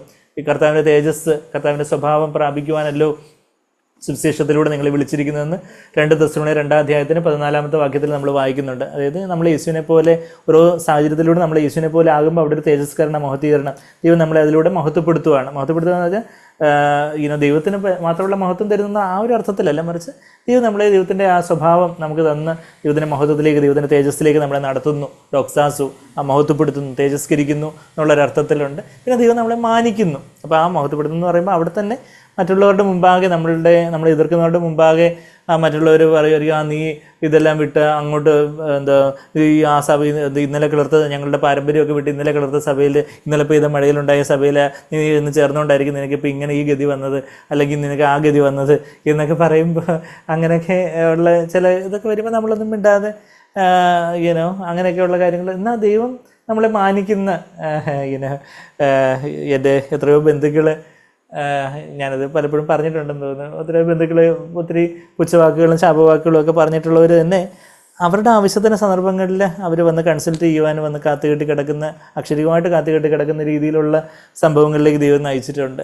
അത് എന്തുകൊണ്ടാണെന്ന് വെച്ചാൽ, എന്നെ മാനിക്കുന്നവനെ ഞാൻ മാനിക്കുന്നുള്ളത് ഞാൻ പറഞ്ഞ വാക്യമല്ല, അത് നിത്യനായ ദൈവം പറഞ്ഞ വാക്യമായതുകൊണ്ട് നമ്മൾ കർത്താവിനെ എല്ലാത്തിലും മാനിക്കുവാണെങ്കിൽ കർത്താവ് നമ്മളെ മാനിക്കുന്നത് ശരിയാണ്. അത് ആ മാനിക്കുന്ന സമയമാവാൻ വേണ്ടി കുറച്ചൊരു സമയം ചില വർഷങ്ങൾ എടുത്തേക്കും. പക്ഷേ ഇന്നല്ലെങ്കിൽ നാളെ ഇന്ന് ദൈവം ആർക്കും കടക്കാരനല്ല. നമ്മൾ അതിനുവേണ്ടി നമ്മളായിട്ട് കാത്തിരിക്കേണ്ട കാര്യമോ അല്ലെങ്കിൽ നമുക്ക് അവരോടൊരു പ്രയാസമില്ല. അവരുടെ അറിവില്ലായ്മയിൽ ഓരോ ആൾക്കാർ എന്തെങ്കിലുമൊക്കെ പറയുകയോ ചെയ്യുകയൊക്കെ ചെയ്തിട്ടുണ്ടായിരിക്കും. എന്നാൽ അവരുടെ ഒരു യോസേഫിനെ സഹോദരന്മാരെല്ലാം കൂടെ പൊട്ടക്കിണറ്റി കൊണ്ടിട്ടു.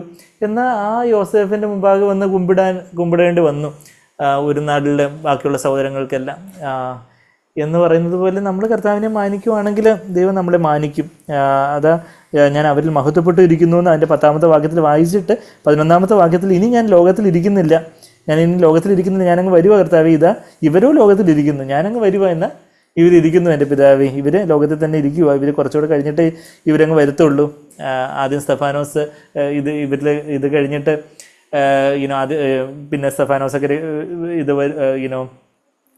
രക്ഷയിലേക്ക് വരും. പിന്നെ സ്തെഫാനോസ് രക്തസാക്ഷിയായിട്ട് അങ്ങ് വരും. കുറച്ച് കഴിയുമ്പോൾ യാക്കോബ് യോഹന്നാൻ, പത്രോസ് യാക്കോബ് യോഹന്നാനിലെ യാക്കോബ് അങ്ങ് രക്തസാക്ഷിയായിട്ട് അപ്പോസ്തലപ്രവൃത്തി 12-ാം അധ്യായത്തിൽ വരും. മറ്റേത് അപ്പോസ്തലപ്രവൃത്തി 7-ാം അധ്യായത്തിൽ സ്തെഫാനോസ് അങ്ങ് ഫസ്റ്റ് അടിച്ച് വന്നു ആദ്യത്തെ രക്തസാക്ഷിയായിട്ട്. അപ്പോൾ അതുവരെയൊക്കെ ഇവരും ലോകത്തിലിരിക്കുന്നു. കുറച്ച് കഴിഞ്ഞിട്ട് ഇവരൊക്കെ രക്തസാക്ഷികളായിട്ട് ഇങ്ങനെ വരാനുള്ളവരാ. ഇത് എഴുതിയ യോഹന്നാൻ മാത്രം പിന്നെ വന്യവയോധികനായിട്ട് ആ ഒരു സാധാരണ മരണം കൈവരിച്ച അദ്ദേഹമാണ്. എന്നാൽ ഇവർ ലോകത്തിൽ കുറച്ചുകൂടെ നാളുണ്ട് ഇവിടെ. അതാ പറയുന്നത്, ഞാനങ്ങ് വരുക, ഇനി ഞാൻ ലോകത്തിൽ ഇരിക്കുന്നില്ല. 11-ാമത്തെ വാക്യത്തിൽ ഇരിക്കുന്നില്ല എന്ന് പറയുമ്പോൾ സിറ്റിംഗ് എന്നുള്ള അർത്ഥത്തിലല്ല, I am no longer in the world, ഞാനിവിടെ ആയിരിക്കുന്നില്ല, ഇനി ഞാൻ ലോകത്തിലായിരിക്കുന്നില്ല, ഇവരോ ലോകത്തിലായിരിക്കുന്നു, ഞാൻ നിൻ്റെ അടുക്കൽ വരുന്നു, I am coming to you oh father. ഓ എത്ര വലിയ സന്തോഷത്തോടെ മരണത്തെ വരിക്കുന്നത് അയ്യോ എന്തു പറ്റും എന്നുള്ളൊരു ആശങ്കയിലല്ല. കർത്താവ് ക്രൂശിലെ മരണത്തിലേക്ക് പോവുക എന്നാൽ ഞാൻ പിതാവിൻ്റെ അടുക്കിലേക്ക് വരാൻ പോവുക. നമ്മൾ കഴിഞ്ഞ ദിവസം ഇയാൻ ബ്രദറിൻ്റെ ഫ്യൂണറൽ സെറമണിയൊക്കെ നമ്മൾ ബാംഗ്ലൂരിലെ ആ കാര്യങ്ങളൊക്കെ കണ്ടു. എത്ര മഹത്വകരമായിട്ടുള്ള കർത്താവിൻ്റെ വിശുദ്ധന്മാരുടെ മരണം യഹോവയ്ക്ക് കർത്താവിന് ഏറ്റവും പ്രിയപ്പെട്ടതാകുന്നു എന്നുള്ളൊരു വാക്യം നമുക്ക് അറിയാം. അത് സങ്കീർത്തനത്തിലുള്ളൊരു വാക്യം. എനിക്ക് എൻ്റെ എക്സാക്ട് കൊട്ടേഷൻ ഇനി നോക്കിയെടുക്കണം. നീതിമാൻ്റെ മരണം ഇത് ഞാൻ എടുത്തപ്പോഴേ കിട്ടി. കർത്താവിൻ്റെ 116-ാം സങ്കീർത്തനത്തിൻ്റെ 15-ാമത്തെ വാക്യമാണ്.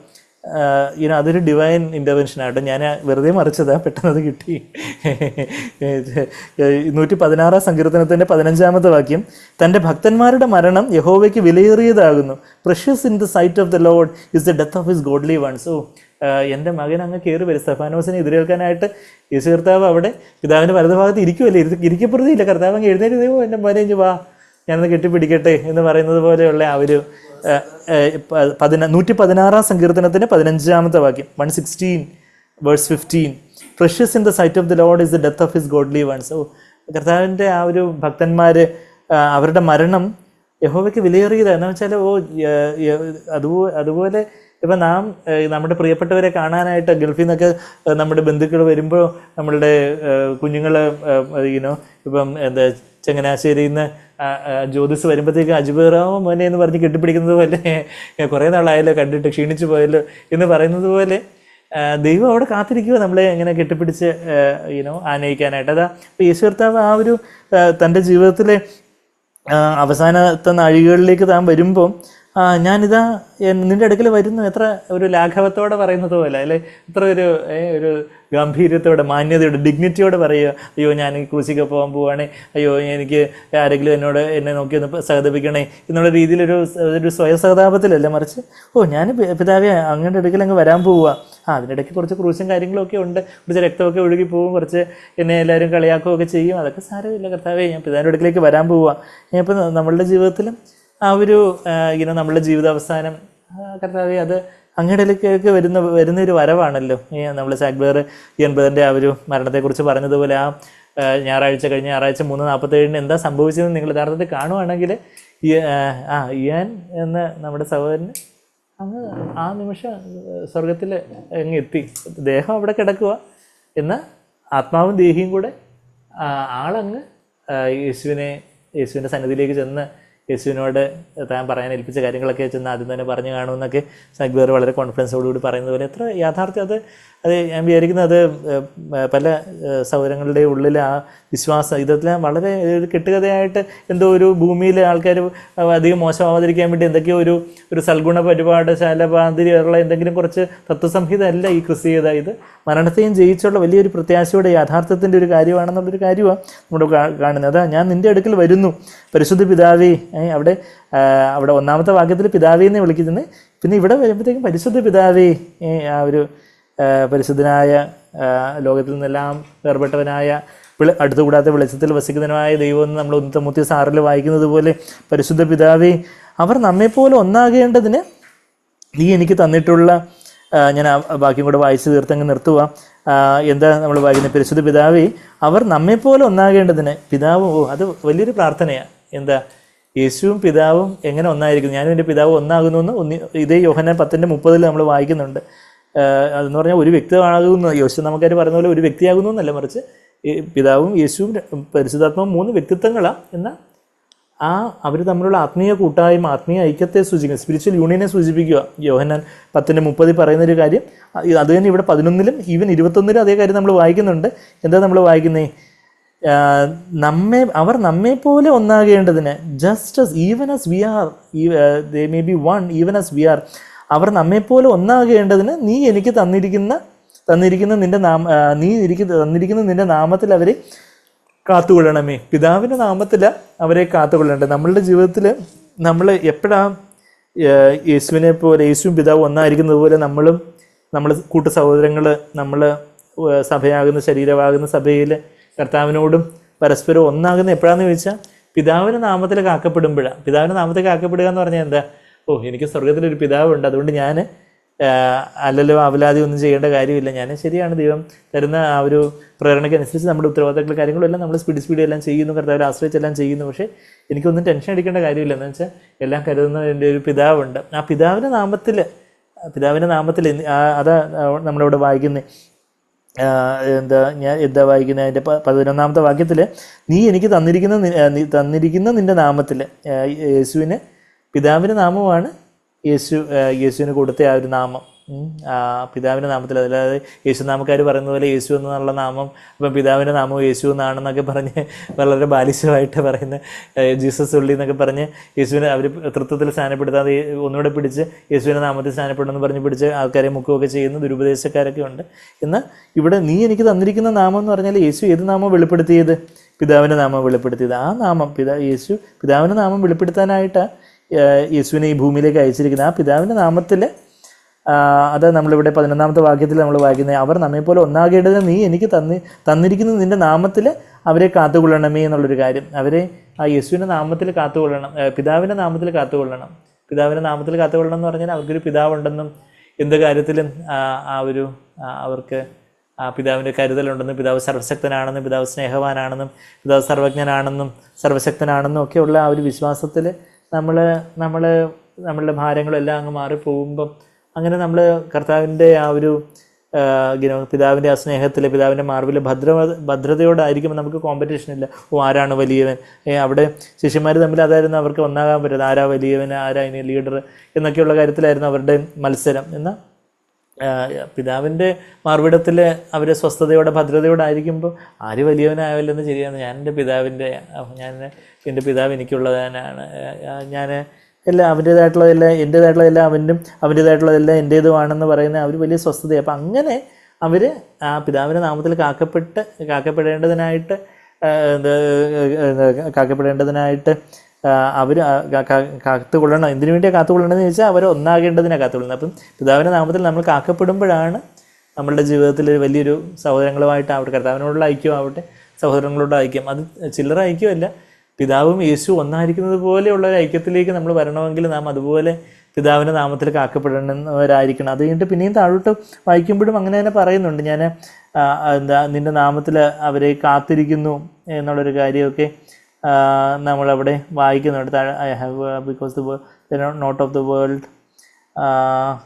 ഞാൻ അവിടെ സോ ദാറ്റ് അതെ, അതിൻ്റെ 12ാമത്തെ വാക്യം തന്നെ, അവരോടുകൂടെ ഇരുന്നപ്പോൾ ഞാൻ അവരെ നീ എനിക്ക് തന്നിരിക്കുന്ന നിൻ്റെ നാമത്തിൽ കാത്തുകൊണ്ടിരിക്കുന്നു. യേശു പിതാവിൻ്റെ നാമത്തില യേശു ഇതുവരെയും കാത്തുകൊണ്ടത്. അവരോട് കൂടി ഇരുന്നപ്പോൾ while I was with them I was keeping them in your name which you have given me.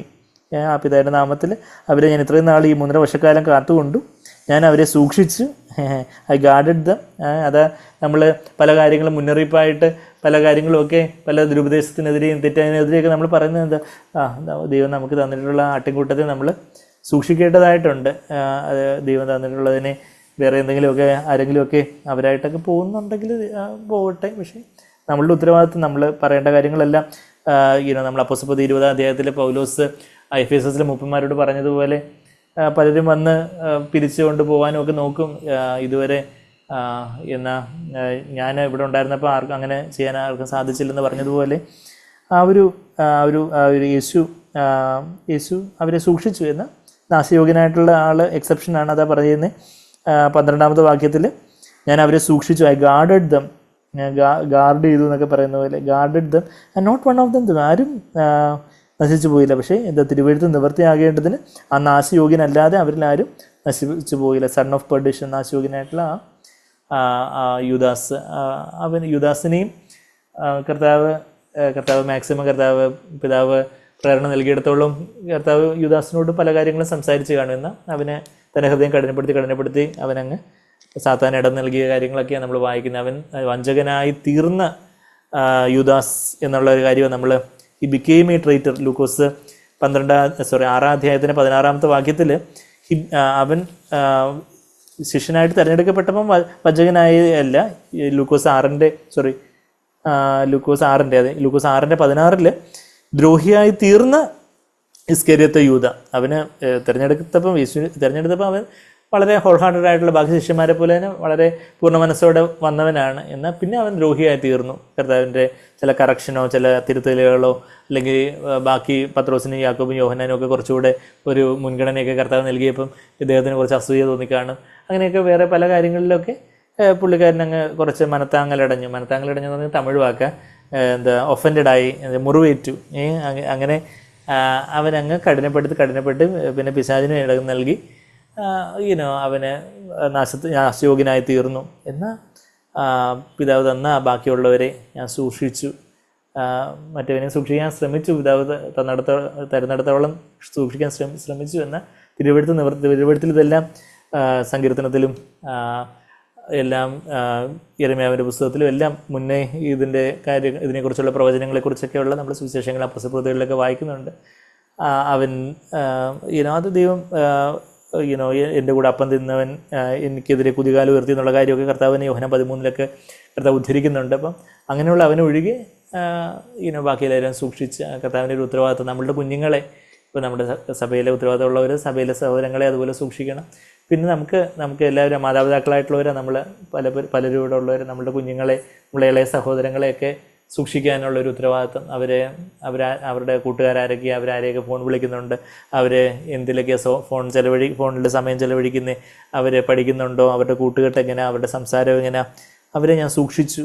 ആ ഒരു കാര്യം കർത്താവ് ശിഷ്യന്മാരെ സൂക്ഷിച്ചതുപോലെ നമ്മുടെ കുഞ്ഞുങ്ങളെ സൂക്ഷിക്കാൻ, നമ്മുടെ കൂട്ടു സഹോദരങ്ങളെ സൂക്ഷിക്കാനൊക്കെ ഉള്ളൊരു ഉത്തരവാദിത്വം നമ്മളവിടെ കാണുന്നുണ്ട്. അപ്പം ഞാൻ ഇന്ന് പറഞ്ഞു വന്നതെന്ന് പറഞ്ഞാൽ, ആദ്യം നമ്മൾ പറഞ്ഞത് നിത്യജീവനെ തരാൻ വേണ്ടിയാണ് യേശു വന്നത്.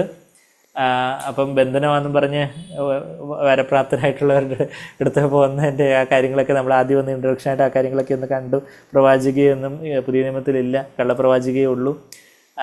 യഥാർത്ഥത്തിലുള്ള പ്രവചനം എന്താണെന്നുള്ള കാര്യവും അങ്ങനെയൊക്കെയുള്ള കുറച്ച് കാര്യങ്ങളൊക്കെ നമ്മൾ കണ്ടിട്ട് ദൈവം നമുക്ക് ജീവൻ തരാൻ വേണ്ടി, നമ്മൾ കർത്താവിനെ പോലെ ആക്കി തീർക്കാൻ വേണ്ടിയാണ് കർത്താവിൻ്റെ പ്രോമിസസ് എല്ലാം എന്നുള്ള കാര്യമൊക്കെ നമ്മൾ കണ്ടിട്ട് പിന്നെ നമ്മൾ കണ്ടേ നമ്മളുടെ സംസാരം, വാക്കുകളെല്ലാം കർത്താവിൻ്റെ വാക്കുകൾ സംസാരിക്കേണ്ടതായിട്ടുള്ള ഉത്തരവാദിത്തങ്ങൾ അധമമായിട്ടുള്ളത് ഒഴിച്ച് ഉത്തമമായിട്ടുള്ള സംസാരിക്കേണ്ട കാര്യങ്ങൾ, ഉത്തമഗീതത്തിലെ കാന്തയെ പോലുള്ള ഒരു സമർപ്പണം, എൻ്റേതെല്ലാം പിതാവിൻ്റേതാണ്, പിതാവിൻ്റേതെല്ലാം എൻ്റേതാണെന്നുള്ള ആ ഒരു വലിയൊരു ഫ്രീ ആയിട്ടുള്ളൊരു ജീവിതം.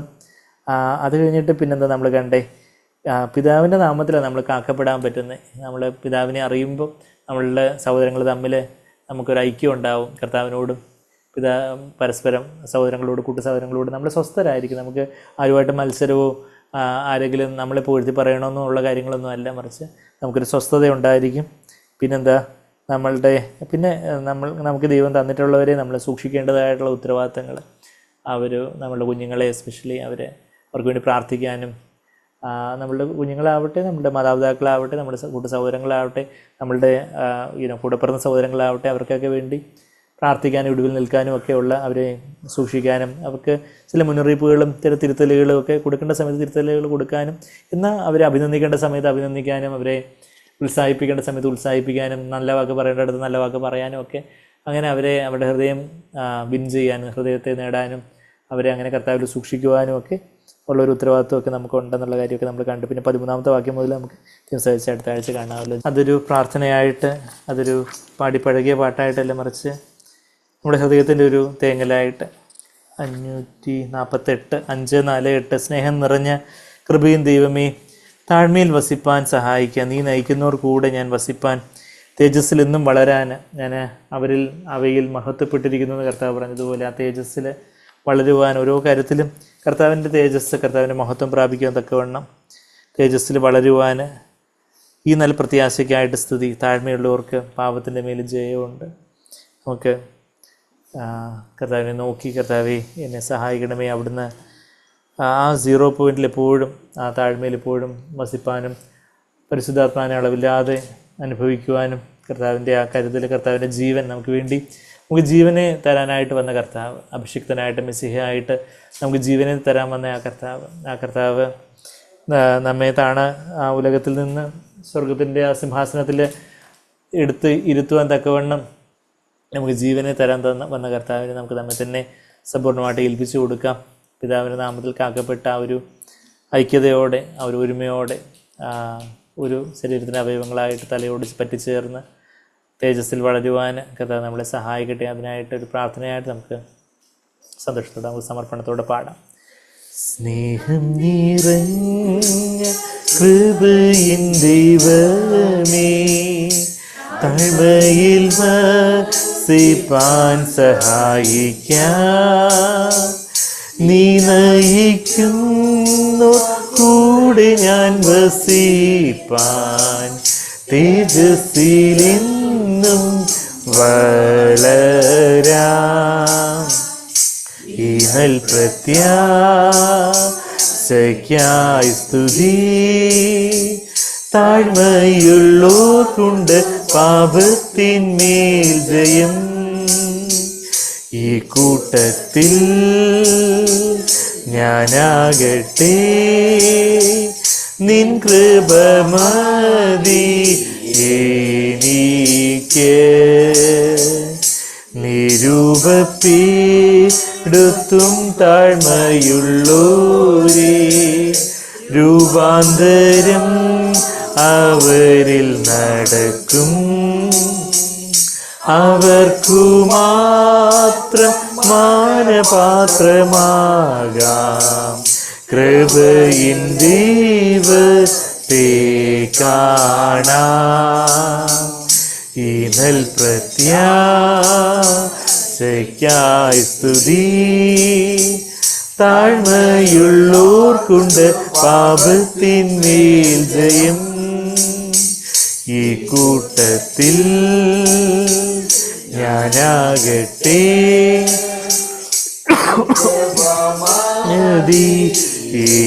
എനിക്ക് നിൻ വചനം എല്ലാം എൻ ജീവനാകാൻ ശക്തി നീ നൽകുന്നു ധാരാളമായി. എന്നിൽ നിൻ കൃപ വ്യർത്ഥമായിടല്ലേ, നിൻ സ്നേഹമിന്നിൽ കാണട്ടെ. ഇനൽ പ്രത്യാശയ്ക്കായി സ്തുതി. താഴ്മയുള്ളോർക്കുണ്ട് പാപത്തിന്മേൽ ജയം. ഈ ഹൃദയത്തിൽ ഞാനാകട്ടെ, നിൻ കൃപ മതി എനിക്ക്. മോദത്താൽ താഴ്മയിൽ ഞാൻ നടക്കട്ടെ, നിന്നാത്മാവിന്നിൽ പ്രവർത്തിക്കട്ടെ. താഴ്മയുള്ളോരെ ഉയർത്തുവാനായി നടത്തും നിൻ വാക്ക് താഴ്മയിൽ ഞാൻ വസിക്കട്ടെ. ഈ നൽ പ്രത്യാശയ്ക്കായി സ്തുതി താഴ്മയുള്ളോർക്കുണ്ട് പാപത്തിന്മേൽ ജയം. ഈ കൂട്ടത്തിൽ ഞാനാകട്ടെ നിൻ കൃപ മതി എനിക്ക്. കർത്താവേ, താഴ്മയിൽ വസിപ്പാൻ സഹായിക്കാം. ഈ കൂട്ടത്തിൽ താഴ്മയുള്ളവരുടെ കൂട്ടത്തിൽ ഞാനാകട്ടെ കർത്താവേ. ആ തേജസ്സിൽ വളരുവാൻ, യേശുവിൻ്റെ തേജസ്സിൽ, യേശുവിൻ്റെ ജീവനിൽ നിത്യജീവനെ തരുവാനായിട്ട്, ജീവൻ്റെ സമൃദ്ധി ഉണ്ടാകാനാണ്, ജീവനുണ്ടാകാനും സമൃദ്ധിയായ ജീവനുണ്ടാകാനാണ് ഞാൻ വന്നിരിക്കുന്നതെന്ന് പറഞ്ഞ നല്ല ഇടയൻ സ്വന്തം പ്രാണനെ വെച്ച് നമുക്ക് വേണ്ടി ജീവനെ തന്ന ആ കർത്താവ് ആ തേജസ് പ്രാപിക്കാനായിട്ട് നമ്മുടെ ജീവിതത്തിൽ കർത്താവ് അനുവദിക്കുന്ന ചെറുതും വലുതുമായിട്ടുള്ള ചില സാഹചര്യങ്ങളിലെല്ലാം മുറുക്കപ്പെടുവാൻ, കർത്താവിൻ്റെ ബലമുള്ള കരങ്ങളിൽ ക്ലീബോ ചെയ്യപ്പെടുവാൻ, to be pressed like grapes are pressed. ആ ഒരു മുന്തിരിച്ചാറുണ്ടാക്കാൻ വേണ്ടി മുന്തിരിയെ നിഷ്കരണം ചതച്ചരയ്ക്കുന്നത് പോലെ, അതിനെ ഞെക്കിപ്പിഴിയുന്നത് പോലെ നമ്മളെയും കർത്താവ് ചില സമയത്ത് ക്രൂരമായിട്ടെന്ന വണ്ണം, കർത്താവ് ഒരു നിഷ്കരണമെന്ന് തോന്നത്തക്ക വണ്ണം കർത്താവ് നമ്മളെ ഞെക്കിപ്പിഴിയുന്ന ചില സാഹചര്യങ്ങളിലൂടെ നമ്മൾ കടന്നു പോകുമ്പോൾ പലയിടത്തു നിന്നും പല പ്രശ്നങ്ങളും പല പ്രയാസങ്ങളും നമ്മൾ പ്രതീക്ഷിക്കാത്ത രീതിയിലുള്ള ചില കാര്യങ്ങളും സാഹചര്യങ്ങളും ഒക്കെ നടക്കുമ്പോൾ അവിടെ എല്ലാം കർത്താവേ, അവിടുന്ന് തന്നെ കർത്താവേ എന്നിലൂടെ ആ പുതുവീഞ്ഞ് കവിഞ്ഞൊഴുകേണ്ടതിനായിട്ട് അവിടുന്ന് തന്നെ കർത്താവെ അവിടുന്ന് തന്നെ ത്ലീബോ ചെയ്യുകയാണല്ലോ, അവിടുന്ന് തന്നെ കർത്താവ് എന്നെ പ്രസ് ചെയ്യുകയാണല്ലോ. നന്ദി കർത്താവെ, നന്ദി. അവിടുന്ന് ഈ അപ്പത്തെ വാഴ്ത്തി നുറുക്കിയാലേ അത് അനേകർക്ക് അത് പ്രയോജനമാകത്തുള്ളല്ലോ കർത്താവെ. എന്നെ നുറുക്കുവാൻ വേണ്ടി അവിടുന്ന് കർത്താവെ അവിടുന്ന് അനുവദിക്കുന്ന അവിടുത്തെ തിരുകരങ്ങളുടെ ദിവ്യസ്പർശനത്തിനായിട്ട് ഞാൻ അങ്ങയെ സ്തുതിക്കുന്നു നമുക്ക് പറയാം. ആ അപ്പം കർത്താവിൻ്റെ കരങ്ങളിൽ നിന്ന് നുറുങ്ങുമ്പോൾ അപ്പത്തിന് ഒരു മനസ്സ് ചിന്തയുണ്ടായിരുന്നെങ്കിൽ അയ്യോ എന്നെ പിടിച്ചിങ്ങനെ നുറുക്കാതെ എന്ന് അപ്പം പറഞ്ഞേക്കാം. എന്നാൽ അപ്പോൾ അതങ്ങ് കീഴ്പ്പെട്ട് കൊടുത്തു കർത്താവിൻ്റെ കരങ്ങളിലെ നുറുക്കത്തിനായിട്ട്. അത് 5000-ലേറെ പേർക്ക് അത് പോഷണമായി തീർന്നതുപോലെ നമ്മുടെ ജീവിതത്തിലും കർത്താവ് നമ്മളെ നുറുക്കുന്ന ആ സാഹചര്യങ്ങളിൽ കർത്താവെ അവിടുത്തെ സമൃദ്ധമായ ജീവനെ തരുവാനായിട്ട് നമ്മളുടെ ആ ഹൃദയത്തെ കർത്താവ് തൻ്റെ സ്നേഹത്തിലേക്കും സഹിഷ്ണുതയിലേക്കും ഒക്കെ നമ്മളെ തിരിക്കട്ടെ എന്ന് അവിടുത്തെ വചനത്തിൽ പറയുന്നത് പോലെ നമ്മളുടെ ഹൃദയത്തെ ആ കർത്താവിൻ്റെ സ്നേഹത്തിലേക്ക് നമ്മളെ ഓരോ സാഹചര്യങ്ങളിലൂടെ ദൈവം നമ്മളെ നടത്തുമ്പം കർത്താവിൻ്റെ സ്നേഹത്തിലേക്ക് നമ്മളെ തിരിക്കാനായിട്ട്, കർത്താവിൻ്റെ സഹിഷ്ണുതയിലേക്ക് നമ്മളെ തിരിക്കാനായിട്ട് കർത്താവ് നമ്മളുടെ ഹൃദയത്തെ ഡയറക്റ്റ് ചെയ്യേണ്ടതായിട്ടുണ്ട്. നമ്മളെ തന്നെ ഏൽപ്പിച്ചു കൊടുക്കുമ്പോൾ പരിശുദ്ധാത്മാവ് നമ്മളെ നിറച്ച് നമ്മൾ കർത്താവിൻ്റെ ആ സ്നേഹത്തിൻ്റെ ആഴങ്ങളിലേക്ക്, കർത്താവിൻ്റെ ആ സഹിഷ്ണുത, കർത്താവ് എങ്ങനെ ഓരോ കാര്യങ്ങളും സഹനത്തിലൂടെ കർത്താവ് കടന്നുപോയി വ്യസനപാത്രമായിട്ട് ഈ ഭൂമിയിൽ ജീവിച്ച കർത്താവ് എങ്ങനെ ഓരോ കാര്യത്തിലൂടെ വിജയശ്രീ ലളിതനായിട്ട് കർത്താവ് ജയോത്സവമായിട്ട് എങ്ങനെ ഓരോ സമയത്തും ജീവിച്ചു. ഇന്ന് ലോകക്കാർക്ക് ഓരോരോ ആഘോഷങ്ങളുണ്ട്, അവർക്ക് പല പല ഡേറ്റുകൾ വരുമ്പോഴാണ് അവർക്ക് ആഘോഷമുള്ള. എന്നാൽ എല്ലാ ദിവസവും ക്രിസ്തുയേശുവിൽ ജയോത്സവമായിട്ട് ദൈവം നമ്മളെ നടത്തുന്ന ഒരു സമൃദ്ധമായ ജീവൻ, ആ ജീവനെ തരാനായിട്ട് കർത്താവെ അവിടുന്ന് സ്വർഗം വിട്ടിറങ്ങി വന്നല്ലോ. നന്ദി കർത്താവെ നമുക്ക് പറയാം. എൻ്റെ ഇതെല്ലാം അവിടുത്തേതായിട്ട് ഞാൻ തരുന്നു കർത്താവെ.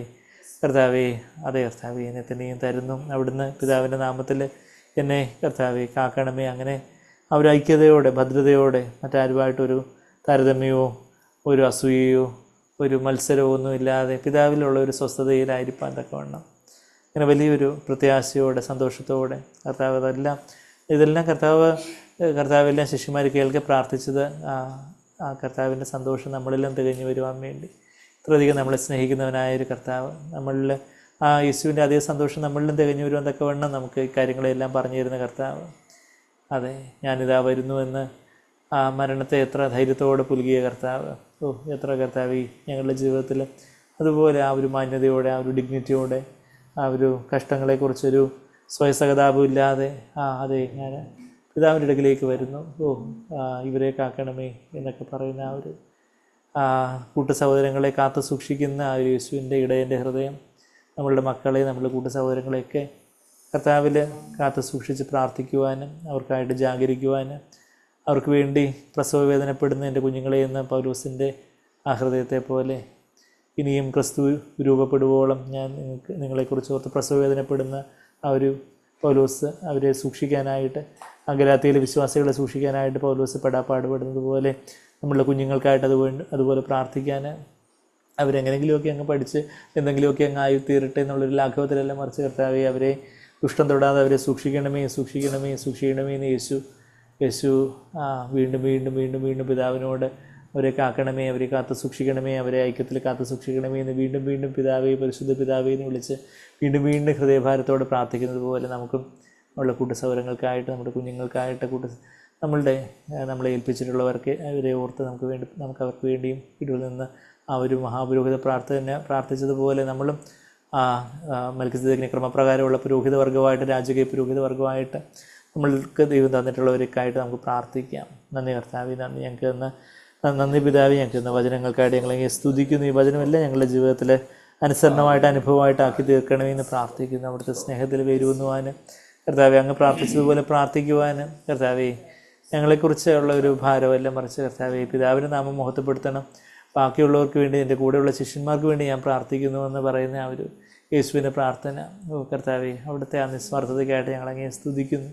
അതെ കർത്താവെ, പിന്നീട് ഗത്സമന തോട്ടത്തിൽ അവിടുന്ന് അതിലൂടെ കടന്നു പോകാനുള്ള ശക്തിക്ക് വേണ്ടി അവിടുന്ന് പ്രാർത്ഥിക്കുന്നുണ്ട്. എന്നാൽ കർത്താവെ, ഈ പ്രാർത്ഥനയിൽ അവിടുന്ന് പിതാവിനെ നാം ബോധപ്പെടുത്തേണ്ടതിനായിട്ടും ശിഷ്യന്മാരെ കാക്കേണ്ടതിനായിട്ടും ഒക്കെയുള്ള അവിടുത്തെ ആ നിസ്വാർത്ഥ ഹൃദയത്തിനായിട്ട്, അവിടുത്തെ ആ ഹൃദയ നൈർമല്യത്തിനായിട്ട് കർത്താവെ ഞങ്ങളങ്ങേ സ്തുതിക്കുന്നു. നന്ദി കർത്താവെ, അങ്ങ് അവിടുത്തെ അതേ ഭാവം തന്നെ ഞങ്ങളിൽ ഉണ്ടാകട്ടെ എന്ന് അവിടുത്തെ കൽപ്പനയാണല്ലോ കർത്താവെ.